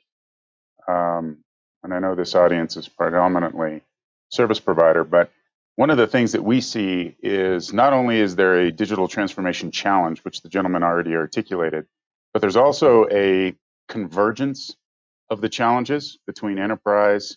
If you look at the job of an enterprise CIO today, dealing with complex legacy infrastructure, trying to manage a CI/CD pipeline of DevOps for certain applications, but then deliver that across legacy and modern infrastructure. If you look at those challenges, and then you look at the challenges of a modern CTO inside of a service provider who's trying to deploy, by the way, he's operating a network, he or she is operating a network that probably spans 15 to 20 years of infrastructure, and at the same time has to introduce the most complex open, to Tim's point earlier, open architectures, and to lean a little bit on what Matt said, manage all of it with security as job one right up front. Those challenges are unprecedented and they're very common. It's a challenge, but clearly the opportunity is rapid, more velocity in time to market, more velocity in terms of revenue, and obviously increased end user and client satisfaction with challenges. Thank you, Richard, and thanks for all kind of chiming in on that. Matt, I'm going to direct this towards yourself. If you could kind of dig into, tell me about some of the leading technologies that are really emerging when we look at, I would say, both the acute and chronic conditions of today's transformation strategies. Sure. Well, I could make this pretty long. Okay. You bet. I think all of us can agree that cloudification and many other services like AI, ML, blockchain, these are all chronic developments within digital transformation, and they were meant to be a transformative technology. And some of them have been rapidly accelerated, and more specifically, obviously cloudification, but SD-WAN and SASE, 5G fixed wireless for remote workers. As everybody has begun working from their home offices, in this 2020 year, the workforce is mobile. The technologies have had to shift, and that's more of an acute change to that chronic condition where people were moving their transformation. But where I find some anomalies are things like analytics. And where I find that one to be interesting is it's actually shifted backwards, in my opinion, and in what I've seen from many of our customers. Because if you were to use analytics and modeling from AI and ML from 2019, you certainly wouldn't have a very good result in 2020 because the models don't work. So what we've seen is an actual shift from using data in a different way, using more real-time type data to make actionable intelligence and decisions by real people. So although some of these are meant to be chronic, they have been accelerated into this sort of acute realm and year, but there's also ones that have actually gone backwards. I'll pick up on your machine learning for just a second, which is, at one point, I think, we all had a vision that we could get rapidly or in a reasonable amount of time to full closed loop automation and derive lots of intelligence from that. From the data. We're obviously all pursuing that, and that's a piece of it. But I think one of the things we've learned is the trust factor in terms of service providers need to trust that the algorithms and the data that's coming out and being derived is actually meaningful and helpful. And so we've seen an increased desire for dashboards and recommendations, all on the journey to a more closed loop automated network. But this is going to have to take time, and it's going to have to evolve as we build trust in what the recommendations and what the dashboards are saying on that journey. Just one point I'd pick up on that you mentioned. Really interesting conversation. At Exedian, I love Matt's reference to analytics, right? It's analytics everywhere. It's real-time analytics, and it's analytics that are fit for purpose. I think, there's a maturing in at least the marketplace that Exedian is serving around not trying to solve world hunger in the construct of the AI implementations and ML implementations inside of the enterprise or the service provider, and being very, very focused. And it ties to the comments that Tim was making around that trust factor. So, if you can imagine in your mind the make it so button, right? And, closed loop automation ultimately is that you don't have to push the button. The network does it itself, or the system does it itself. But right now, those implementations have a make it so button, right? The people side of the equation makes the decision to execute. One of the things that Exedian feels is incredibly important in building that trust, but also delivering the fit for purpose analytics, is the idea that you have to remove bias from the machine learning models. And one of the ways that we're doing that for our service providers and our enterprises is we don't look only at passive end user transactions, which we do, all transactions all the time. But we also inject synthetic models inside of the network infrastructure. And then our analytics platform brings the two together. And the combination of the two allows us to take the bias out of the learning systems. And we're finding that that's generating a lot of trust inside of the service provider environment in particular. Tim, here's one direct for you. What are some of the major underlying networking trends that you're seeing in the support of digital transformation? Thanks for the question, John. Sure. You have to think about kind of the goals of digital transformation, which is, I want to go faster. I want to go more efficiently. I want to improve my overall dynamics of the service provider, the enterprise, and the businesses and services I offer. Well, there's no digital transformation without an underlying network to support it. And so two key trends that we see that I just highlight here are disaggregation and openness. And to some extent, they clearly go together. And so, we started the disaggregation and the open journey in some ways all the way back at what we used to call and still call network function virtualization, where we're separating the software functions from the hardware, and we're building more solutions that have common hardware with software that we can install. We see that in SD-WAN and even BCPE type things today for enterprise services deployment. Well, that's also come to other aspects of the infrastructure, like disaggregated routing, where our goal is to provide a collection of hardware options for service providers with a network operating system that we can run on top of that. And so two of those key things I think I would highlight is open and disaggregated that's now coming to infrastructure near you. All right. Well, Tim, let's focus for a moment on the optical networking a little bit more. Are similar trends happening in this optical networking space? If you think so, why? Yep, good question and good follow too. So optical networking may have been, I'll just say slower in this regard, but what is happening is when you look at an optical transport type solution, one vendor was supplying all the pieces of that in a tightly integrated, package and solution. But the reality is that limits your pace of innovation and your pace of velocity, to the whole thing. And so what we've started to see, and it's been a trend for a number of years and is now picking up steam in service providers as well, is let's disassociate the transponder and muxponder type of function from the underlying optical line system. My analogy would be a highway and the cars that run on the highway. We don't have to supply the highway and the cars from one source.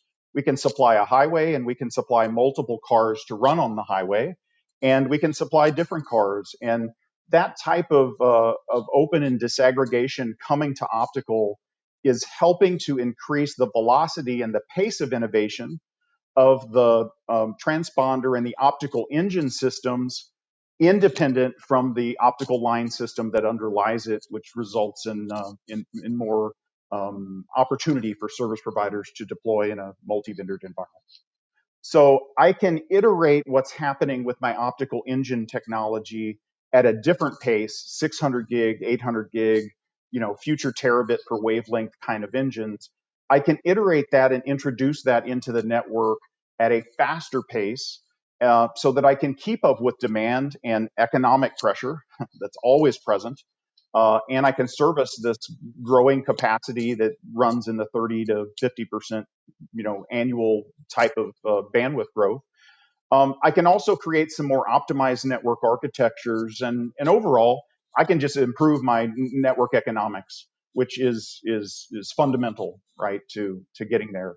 On the challenges side, anytime you disassociate or disaggregate, there's the potential that now I have to manage these multiple things, whether that's NFV or SD-WAN or now optical infrastructure. So open interfaces, common data models, and intelligent software automation have to be a critical part of that if you're going to make a kind of disaggregated and disassociated model work.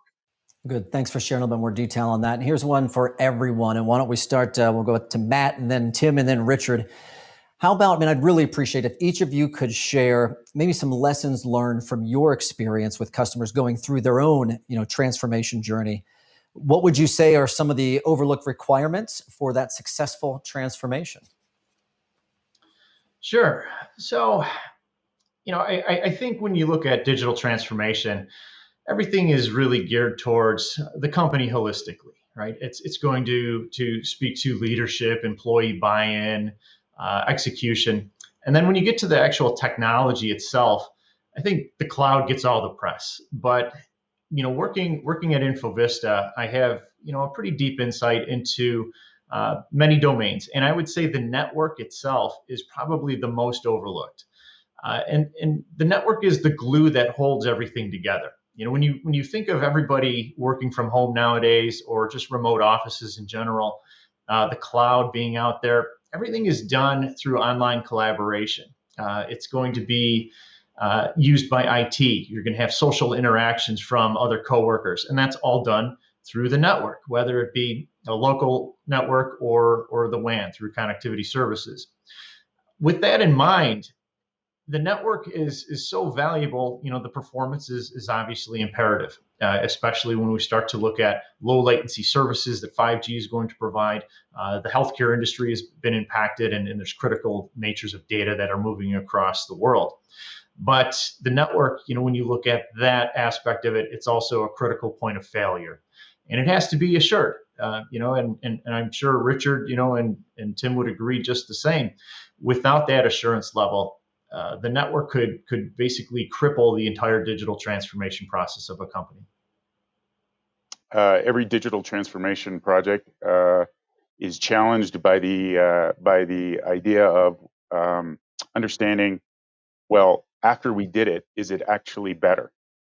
So, one of the things that we've learned and we advocate for in our customer base is baseline, baseline, baseline, iterate, baseline, iterate, baseline.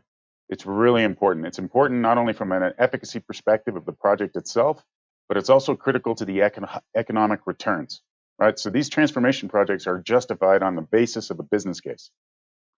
That business case, I mean, I would argue that high quality assurance solutions fit for purpose across all domains can bring back to any particular digital transformation project 5 to 10% of economic return. So really important.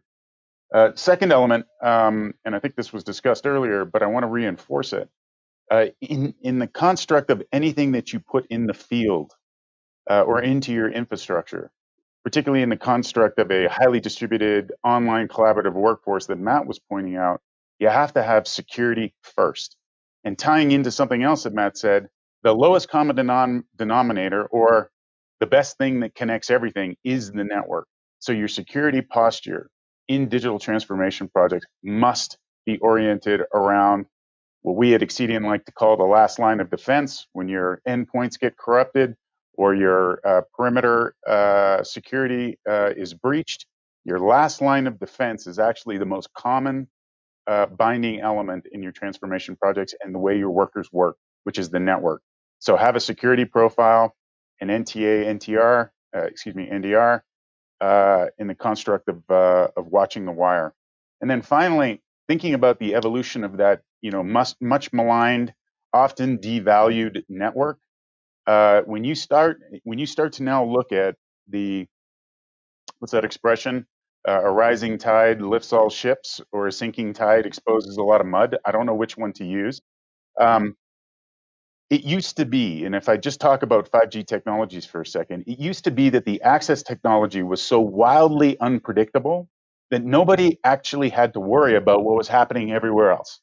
Because everything else, compared to that access technology, essentially looked like an Ethernet cable. Well, with 5G, you've suddenly taken a radio interface and you made it look like an Ethernet cable. That has exposed all the issues in the rest of the networking infrastructure. Creates a big challenge for business transformation projects, and another challenge in terms of what the assurance and management model is for our customers. Awesome. Thank you all for sharing on that. Matt, what do you think are the critical factors to assure today's highly dynamic and complex digital economies?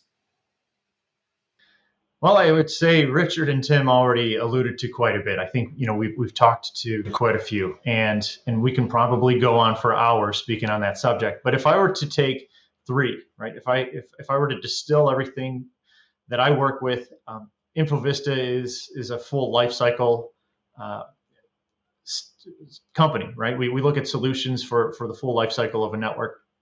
But the three that I would pin it down to most so would be, I would say, automation, programmability, and being model driven. So if I dissect each of those through the automation means, it is the speed of where services work. It's going to be deploying a network slice in a 5G network. It's delivering a service to a low latency solution like a smart car, or whatever it may be. Automation is absolutely critical. The programmability aspect is going to be very much in line with what Tim has been talking about. It's going to be that the decomposition of the networks and being able to program white labeled equipment or open box solutions that are speaking the same language, being able to have them interact in a very cohesive manner. And the third being model driven. So what do I mean by that? It's really sort of a task for the orchestration layers.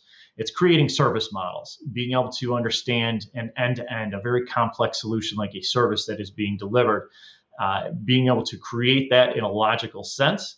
It's what drives things like closed loop automation. But those three key factors, they all need to be assured. They are critical for digital transformation. And I think if you were to take the summation of everything, you can boil them down into sort of those three key aspects. Awesome. So automation, programmability, and model driven. All right, Tim, I'm going to give you one more, and we got to wrap some things up after this question. But Tim, looking at, I guess, the future network evolution, do innovation and commoditization both play a role? And if so, how do you think so? We believe both of those are critical to the future and play really different roles. There's certain technologies and capabilities that, when matured, lend themselves to commoditization to get more scale or scope or volume or interoperability, as an example. However, commoditization, almost by its own definition, doesn't give you step functions in performance or step functions in economics or radically change the network or the way we're doing it. That requires innovation. And so, two examples on the innovation side I would cite from Infinera or around our next generation i6 optical engine, where expectations in the past had been that the top headline rate of any optical engine would be a certain distance. And with our second generation Nyquist subcarriers and innovative kind of technology from our optical innovation center, we're able to push that 4 or 5 times further than what expectations would have been from prior generations of technology. The other is something like point to multipoint optics, where we can finally match this traffic set of traffic patterns from kind of one to many. We can finally match that up and have a high-speed laser talk to a low-speed over a multi-point optic capability. And that's a case where we can really change the network and eliminate and minimize some OEO conversions and intermediate aggregation points. Those are just two examples of how innovation can really step function the network and transform it in big ways versus what we can do with incrementalization and the commoditization. Awesome. Thanks, Tim. Well, we're going to wrap this up. So, Richard, final parting comment, anything you'd like to share quick? I just want to, if I could do a clap, maybe I will, for Tim's comments. In the end, the existential threat for anybody who builds infrastructure these days is the advent of the white box. And to Tim's point, sure, you might be able to get incremental benefits when you do that, but the idea of service-aware infrastructure and innovation is where business models change. You don't Uber an industry by cost reducing your way there. And so, I applaud Tim's comments 100%. Well, thank you. Again, Richard Piezentine, Chief Marketing and Chief Strategy Officer of Accedian. How about yourself, Matt? Final comments for us. Yeah, I think Tim and Richard bring up great points. I think we're all very close in the industry. We see a lot of the same trends, and what Tim was talking about with the white box, I agree with Richard. I couldn't agree more. When we look at this transformation, all of the companies that we work with, whether it be enterprise or CSP, they do have differences that they're looking for. But what has inevitably changed are different trends in the very short term. But we're still working with these companies that they have plans over the many years to deal with this transformation. And things may have been put on hold, things may have been accelerated, but all of us, Infovista, Accedian, we're all here to really help that process, to assure that they are going to deliver those services. We work with the major vendors. Infinera is great out there. They are the experts in optical. So always happy to talk to others. Excellent. Again, Matt Ringhofer, Director of Technical Services and Service Assurance of Infovista. Thanks for being with us. And finally, Tim, wrap us up, my friend. Well, there's no digital transformation without a transformation of the network. That would be my kind of closing statement. And so we're all committed to transforming the network, helping service providers go faster, and using a combination of commoditization and innovation to take us forward and to build the kind of network we're all seeking. With that, I'll say thanks a lot for the opportunity, John and MEF and all of my peers here, Matt and Richard. A great job, great to be a part of it.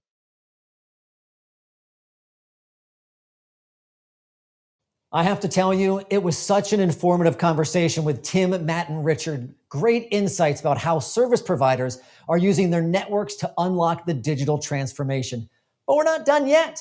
In a couple of minutes, we're going to take one more deep dive into end-to-end service automation and learn how to capitalize on business disruption opportunities. But first, I feel you've learned so many great things from industry experts. I need to teach you one thing. So here's my thing for you at this episode. Remember at the start of the show, we did the little card appear? I can have you doing this in 10 minutes, amaze your family and friends. So grab a business card if you don't have a playing card sitting around your desk at the moment, or hit rewind in a little bit and learn this with me. Goes like this. I'll walk you through. So in the end, it's going to look like you reach up and pull a card from the sky. In reality, it is all about perspective, isn't it? So here's the steps. Number one, make your rock star pose. Like if Pascal was here rocking out, he'd be doing the rock star head, he'd be there. Start with your fingers just like that. The card is going to go right between that first thumb and the bent down finger. So right there. Got it? Slowly then, these two fingers will wrap around, and in one motion, you will kind of squeeze and straighten the hand all at the same time. Therefore, from the back, it looks like that. But from the front, it should be fairly clean. It'll take a few moments of practice. Don't think on the number one you'll get it. But if you get it just right, then you reach up and you pull it from the sky. To bring it back, you curl the fingers, plant the thumb, straighten your hand. It'll look nice and tight like that. You got it? So I'll tell you what, you share that, put it on social media with the hashtag MEF-Magic, and for the best card appearance trick, we're going to have you receive the first one-of-a-kind MEF Infinite Edge Tour shirt. It'll be the collector series of this entire conference. So don't miss out. We look forward to seeing it, and I want to see your magic.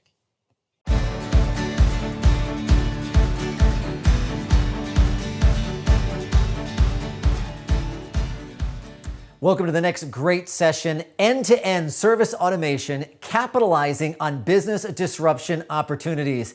And I'm excited to be joined here today by Susan White, Head of Strategy and Marketing for Netcracker, Michael Kearns, co-founder and Chief Strategy Officer of Amartis, and Jason Edinger, Senior Product Manager for Neostar. So welcome, Susan, Michael, and Jason. Tell you what, please help our viewers by each starting out with a brief word about yourself and then the perspectives that you bring to our topic before we move into questions. Let's go in the order of Susan, Michael, then Jason. Okay, hi everybody. I'm Sue White from Netcracker, responsible for strategy and marketing. Bringing new levels of automation to the telco networks is basically a core strategy in Netcracker, and we've been enhancing and adding new functions to our BSS OSS portfolio to really help operators automate across and within different networks. So I want to bring various experiences. We're going to be talking about some specific cases we have as service providers are starting to automate very specific parts of their networks, like Open vRAN, for example, and slicing.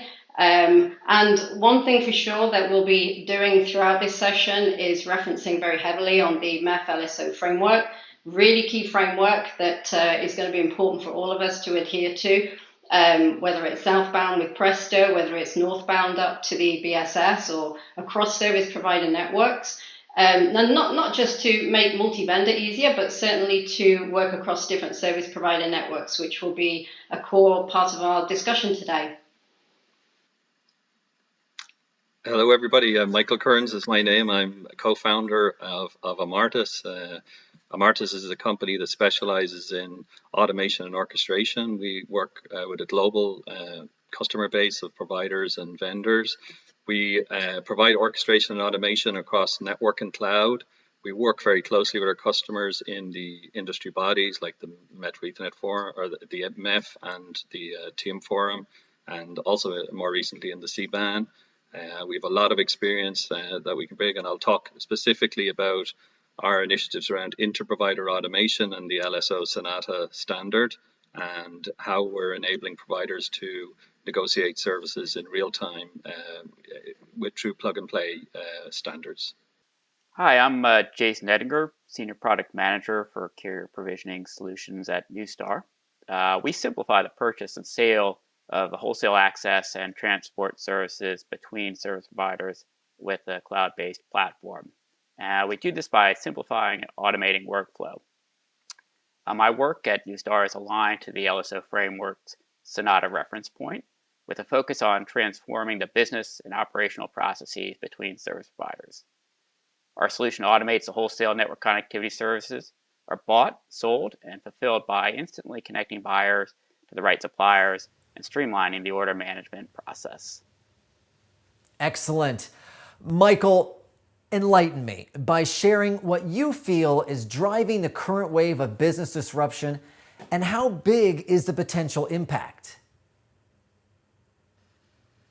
Okay, so sure, delighted to share that with you. We're really seeing a perfect storm in terms of kind of the disruption to the industry, in terms of how the demands that enterprise and businesses have for access to services on a global basis. They need instant access, on-demand access. The expectation is much higher in the current environment.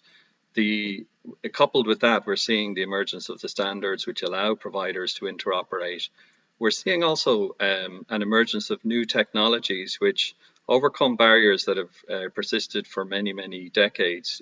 Particularly in the customer edge and the access of the network, where we're seeing things like 5G and satellite, which are removing or providing alternatives to the fixed network access that traditionally was provided by traditional telco providers. We're seeing edge computing, which brings the computing ability closer to the enterprise itself, to the customers, and really makes that a more seamless experience and on-demand experience for customers. So the disruption that's taking place is really driving a new supply chain of providers, which includes the hyperscaler cloud providers, but also opens up new space for new entrants to actually enter the market, and allows for those new entrants to capture some new market share. So there's really great and exciting opportunities for providers. There's also threats for existing providers who fail to automate and introduce the standards, who fail to capture the opportunity. And it's really about collaboration between those providers, and no single provider can provide everything that an individual enterprise needs. So they must have seamless ways to collaborate. Yes. Tell you what, Michael, let's continue on that. How can service automation and standards be applied to address enterprise demand for universal access to on-demand ICT services? So if you look at that idea that what no single service provider can provide everything that an enterprise needs, be it, enterprise will like to choose things like best in breed security. They'll need to provide access into regions that they don't have a network in, they don't have network connectivity in. There's cloud, a big demand for using public cloud services, for using private cloud, for using lots of different types of applications that can be provided on demand. Well, to coordinate all of this, you need to be able to coordinate those in a standardized way, and you need to be able to negotiate those services and deliver them between providers. You need to make it seamless for the enterprise, so they don't really know how those services are actually being realized in the ICT environment. They just get the service, they get a high quality, they have access to the service when they need it. So having the standardized APIs is really critical in order to enable that to happen. And this is the kind of work that has its genesis in the MEF and TM Forum. These type of standards are very important, and also more recently on the C-band type environments. Yeah. Thank you, Michael. Jason and Sue, this one's for you. How does the role of orchestration change to enable end-to-end automation? And what do you both feel are the keys to success for orchestration across multiple providers and domains? Okay, well, I'll start with that, John. So I think, first of all, it's not just about orchestration when we talk about automation. Of course, that's a key part. But it's also, we need to consider and bring in different OSS systems. For example, inventory. If you don't know what's in your network and you can't react in real time to changes in your network, you're never going to be able to automate. Things like configuration management, it needs to be automated not just for virtual resources, but for physical resources once you've initially deployed them, and you want to, optimize over time. So we really need to look at combining orchestration and OSS to deliver, end-to-end automation. But we have to consider OSS is not that legacy stuff. It's got to evolve. It's got to be modernized. It needs to be real time. certainly needs to be cloud native because we need to start running this software on Kubernetes based different types of cloud platforms, whether it's from a public provider, whether it's from a telco service provider. So that becomes really key, and certainly, supporting the MEF APIs we talked of earlier. And when it comes to service orchestration, that's kind of in the center of the MEF framework. It needs to support northbound, east-west, to really make it easy for that multi-vendor operation. So the next key thing also is that we need a new distribution model. We basically are looking to automate the different service provider domains and make them self-sufficient. So if you think of Open vRAN, or if you think of transport network, or if you think of the core network, you need to be able to bring the different pieces of orchestration and inventory and configuration management, assurance tools, and analytics, all that to basically make each of these domains very self-sufficient, and then you only need to go out of that domain when you're looking at end-to-end services that cross those domains or cross into different service providers. And maybe that's a good point actually for Jason to talk about the inter-provider piece. Thanks, Celia. That is a good segue into our focus, and what I wanted to talk about or answer the question is on orchestration inter-provider, the east-west component between service providers. And one of the keys to success we hear from our customers is that simplifying and standardizing how their business support systems talk to each other. And what I mean by that is that service providers who implement solutions that let their customers easily understand what services they can buy and at what cost, where those services are available, and how to order those services are going to have a leg up on their competitors who still rely upon, in many cases, disjointed manual quote to order and fulfillment processes. Today, those inefficient manual ordering processes result in nearly 15% of orders being canceled, and inter-provider ordering life cycles averaging 50 plus days. To that point, we formed a technology partnership with Connected to Fiber to enable that end-to-end service order orchestration across multiple providers, basically combining pre-order steps of serviceability and quoting with the actual ordering workflow into a single automated solution. And we believe that this will greatly simplify the order life cycle for customers. Now, with the multitude of networking services and service provider options available today, those service providers that provide the best customer experience and most efficient service delivery are going to be the winners. And this is why adoption of standards like LSO Sonata are so important to enabling inter-provider orchestration. Thank you both. That was great. How about Jason? And let's follow on by Michael on this. What's been the most challenging part, or the weakest link maybe, to delivering inter-provider service automation? Think business, organizational, even technical. And how do you address it? Yeah, thanks, John. So I think that all three factors, business, organizational, and technical, have really hindered delivery on the promise of inter-provider service orchestration and automation. However, I think the technical challenge is probably the least of the three. The LSO standards being developed by MEF and collaboration with other industry organizations like TM Forum and ONAP are addressing the technical challenge, but perhaps the bigger challenge that needs to be addressed is business and organizational.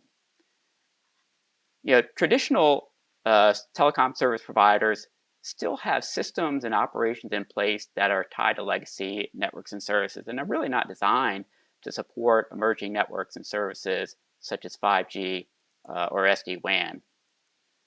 From a business and organizational standpoint, evolving systems and operations to meet today's demand for high bandwidth, dynamic, on-demand network services requires a commitment to and resources for digital transformation. As service providers transform and deploy these technologies to enable service automation, the challenge of orchestrating services end-to-end that span multiple IP domains and infrastructures remains.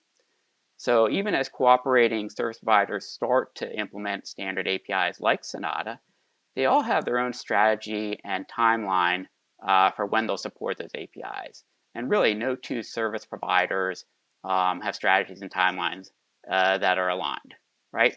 And so one way to solve this challenge is to leverage an ecosystem and platform that lets any service provider participate with any other service provider in buying, selling, and fulfilling those inter-provider service orders, regardless of what system interfaces they use for service ordering. So take, for example, a North American service provider that uses an ASOG compliant ordering system that wants to buy and provision wholesale services from an international service provider that uses MEF-CECP for ordering. Yeah, and I'd like to add to what Jason has talked about and just give some additional perspectives. I think one of the major things we see as we deal with the customers who are grappling with whether or not to implement the inter-provider service automation standards are, I suppose, the initial scope for those inter-provider service automation was around a specific service set in the access network or transit network. And I think that depending on where you were in that service chain, your different business case, which I think Jason has also alluded to, that the business case can be very specific to the individual provider and the amount of business they actually have in that area. I also another fundamental thing is that we really need to broaden the use of the idea and the thinking and the vision for inter-provider service automation. I mentioned earlier that there's a major disruption taking place with the introduction of new technologies, new types of services, and I think there really needs to be a top-down vision supported by senior management in the providers who really see it as, by introducing inter-provider service automation, it's not just about automating existing services and replacing how you do business with existing services, but really, where's the new opportunities here? What can I do to deliver a seamless experience to my customers, going forward? How can I really make new revenue opportunities, capture new market share? I think they're the most important things. And then I think, as Jason mentioned, I think making it easy for people to onboard into a inter-provider ecosystem is really critical. So giving them the means and the tools to do that. So we have the LSO Sonata SDKs, but now we need the software, the services that allow people to quickly onboard into the inter-provider ecosystem. Thank you, gentlemen. Susan, we're going back over to you for this. Open vRAN is a hot, disruptive topic, but how important is automation in this domain, and what additional business value will it really bring? Okay, well, certainly it is a big hot topic right now. Many companies are involved in working on Open vRAN. And in a nutshell, automation is absolutely critical. And the reason is because we've got, multiple edge locations now, and having to decide, which resources go where. We've got multiple vendors. Of course, that's the whole point of Open vRAN. You're introducing new partners, new vendors, being able to onboard those, upgrade the software for those vendors. It's got to be automated. And also, services need to be on demand.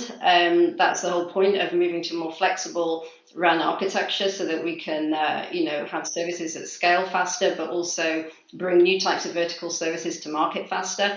And just playing off what Jason and Michael said related to inter-provider, when it comes to Open vRAN, even in this domain, some service providers don't, for example, have the transport network. And so you need to work across different service providers to be able to bring in that transport network quickly. Again, all that has to be automated or else you'll never keep up. So it's a really big area. Definitely starts with planning and design that needs to be automated, plus how you intelligently place resources. We've been working together with our parent company at NEC and some other partners like Altiostar and Red Hat and Dell, for example, putting together a reference architecture and really working out the different integration points, the operations pieces.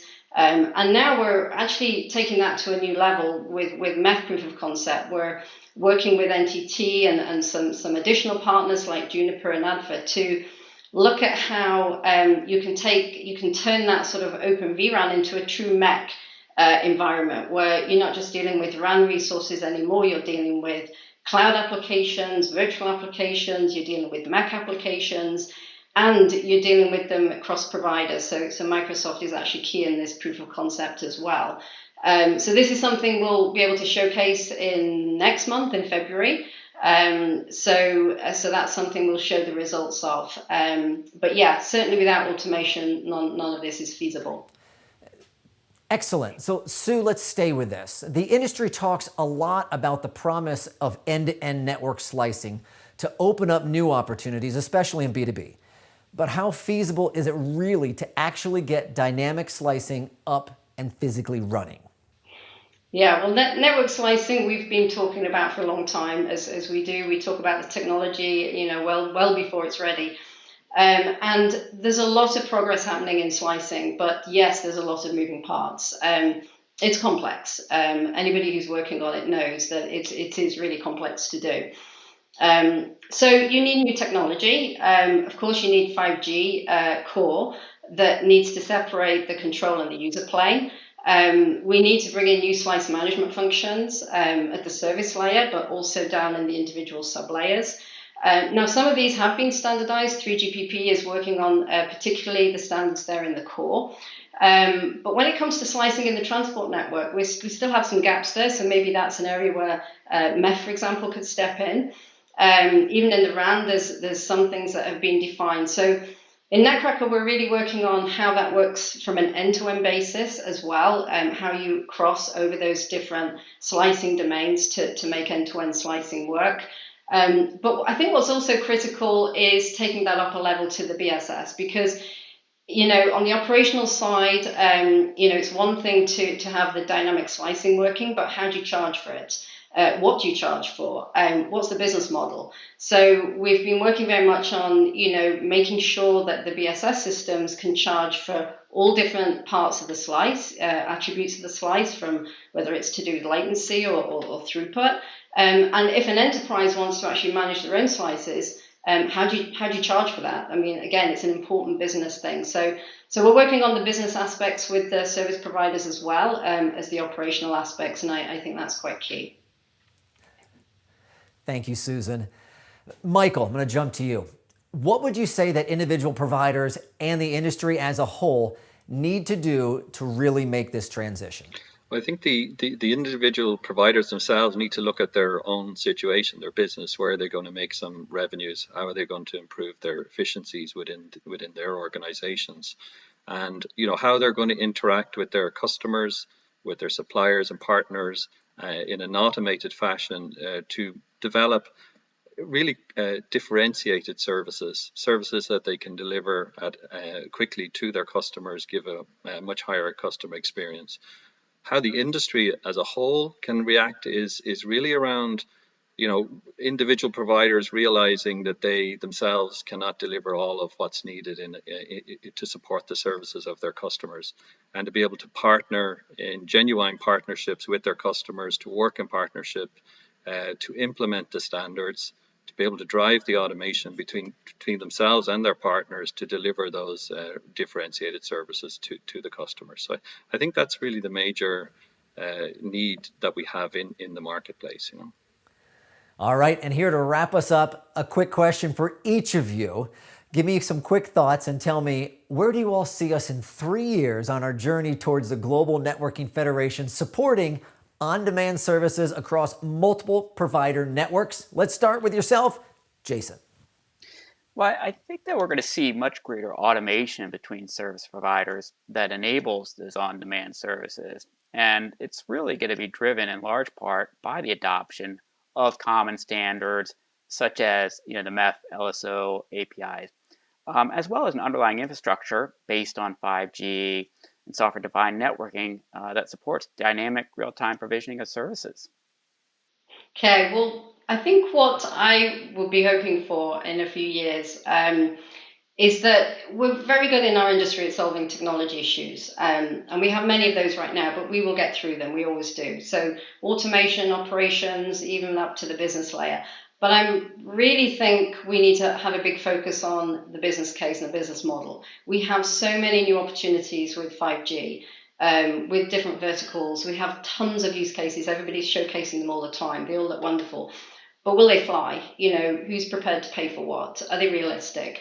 And I think if we can get to the business side and excite the finance people, that's where we'll see the real deployments and investments, because we'll solve the technology, but it'll only fly if there's a real business need. And I think that has to be proven. And I think in the next few years, we'll dig a bit deeper and we'll get down to that. Okay, so I think that the market needs have shifted, as I mentioned earlier. We see the need for on-demand access to services.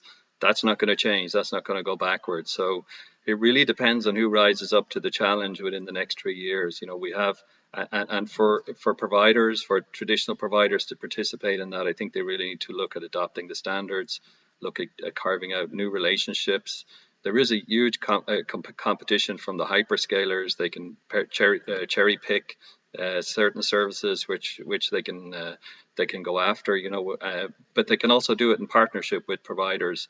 But those providers need to work, and implement standards and meet the kind of on-demand that is the future of the interprovider and the ICT services. That was great. Thank you so much to our panel of experts and joining us here, everyone, for the end-to-end service automation, capitalizing on business disruption opportunities. Once again, a big shout out to Susan White of Netcracker, Michael Kearns of Amartis, and Jason Ettinger of Nuostar. Really appreciate you being here with us today. Thank you, John. Thanks, John. Thanks, everyone. Thank you, guys.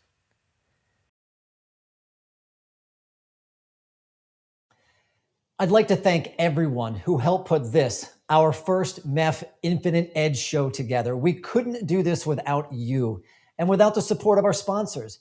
Make sure you check them out and take some time after the show to visit their sites on this platform. Chat them up, discuss some of the content, please. Plus, I encourage you to connect with your new peers right here on the site also. You may find opportunity for collaboration, maybe some debate, and even some shared learning. Now, we've covered a lot. We had Mark and Eric provide some valuable perspectives on our digital transformation and how to embrace the business disruption. Plus, market insights from Roy and James, and great to have MEF's CTO, Pascal, weigh in too. Finally, those fantastic deep dives. Incredible. So, Matt, how do we sum all this up? What do we do next? Hey, John. So do we go through the gamut? How do you possibly get so many takeaways from today and sketch it? What do we do? Look, I will be honest, there is a lot in there, and it was definitely challenging for me to try and pick out the best bits and visualize them, but here's what I've got. So starting with the first session from Nan and Mark, you can see there was a lot of ground covered, including talking about megatrends, what constitutes a successful transformation, the importance of certification, and the winning factors in our virtualized economy. This is my attempt to capture this relationship between the network and its fabric. And it was nice to hear Mark talk up the value that MEF provides as an organizing framework for the industry. On to the next session with Christine and Eric. And yeah, definitely some interesting points brought up. The big takeaway for me was when Eric described the result of the pandemic and the extra traffic as being how every day is like Mother's Day on the network, both from a voice and data point of view.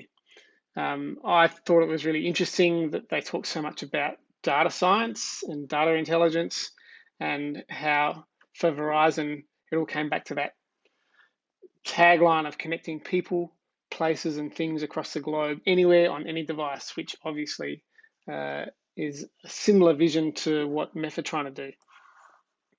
Next, we had Roy and James, two gentlemen who clearly know a lot about the technical aspects, but also have a good handle on what's happening from a business point of view, what it takes to be successful as a service provider. So that was pretty interesting.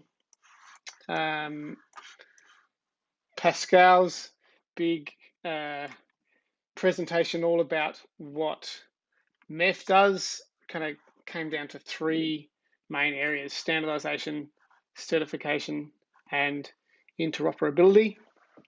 And so here's my little sketch of the user-centric network with someone working in many locations using different devices.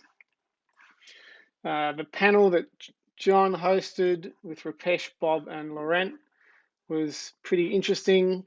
And I've just kind of grouped the conversation around the questions of macro trends, combining overlays, underlays, feature sets, purchasing decisions, and what Bob thought was next in the industry. And lastly, Richard, Tim, and Matt talked with John about a bunch of stuff, and there are so many kind of takeaway quotable quotes. I managed to get a few in there, including Richard saying, "You don't Uber an industry through cost reduction measures," which is so true and also quite amusing. And I guess this common thread, which I heard in other presentations from Tim, about how there's no digital transformation without a transformation of the network. So that is my visual summary of all of the sessions. I hope you found it useful. Thank you so much, Matt. In particular, thank you for putting in all the late hours down under for us. And thank you. You might be tuning in from Australia with Matt, or Hong Kong, Tel Aviv, possibly Rome, maybe even right around the corner here in Columbus. There is so much to know and so much to explore within our collective digital transformation. I can't wait to see you all next time on February 10th. That's when we're tackling SD-WAN and 5G for the borderless enterprise. Until then, be well, and we'll see you back here as we explore insights on the infinite possibilities of the digital world across the network core, the cloud, and the edge.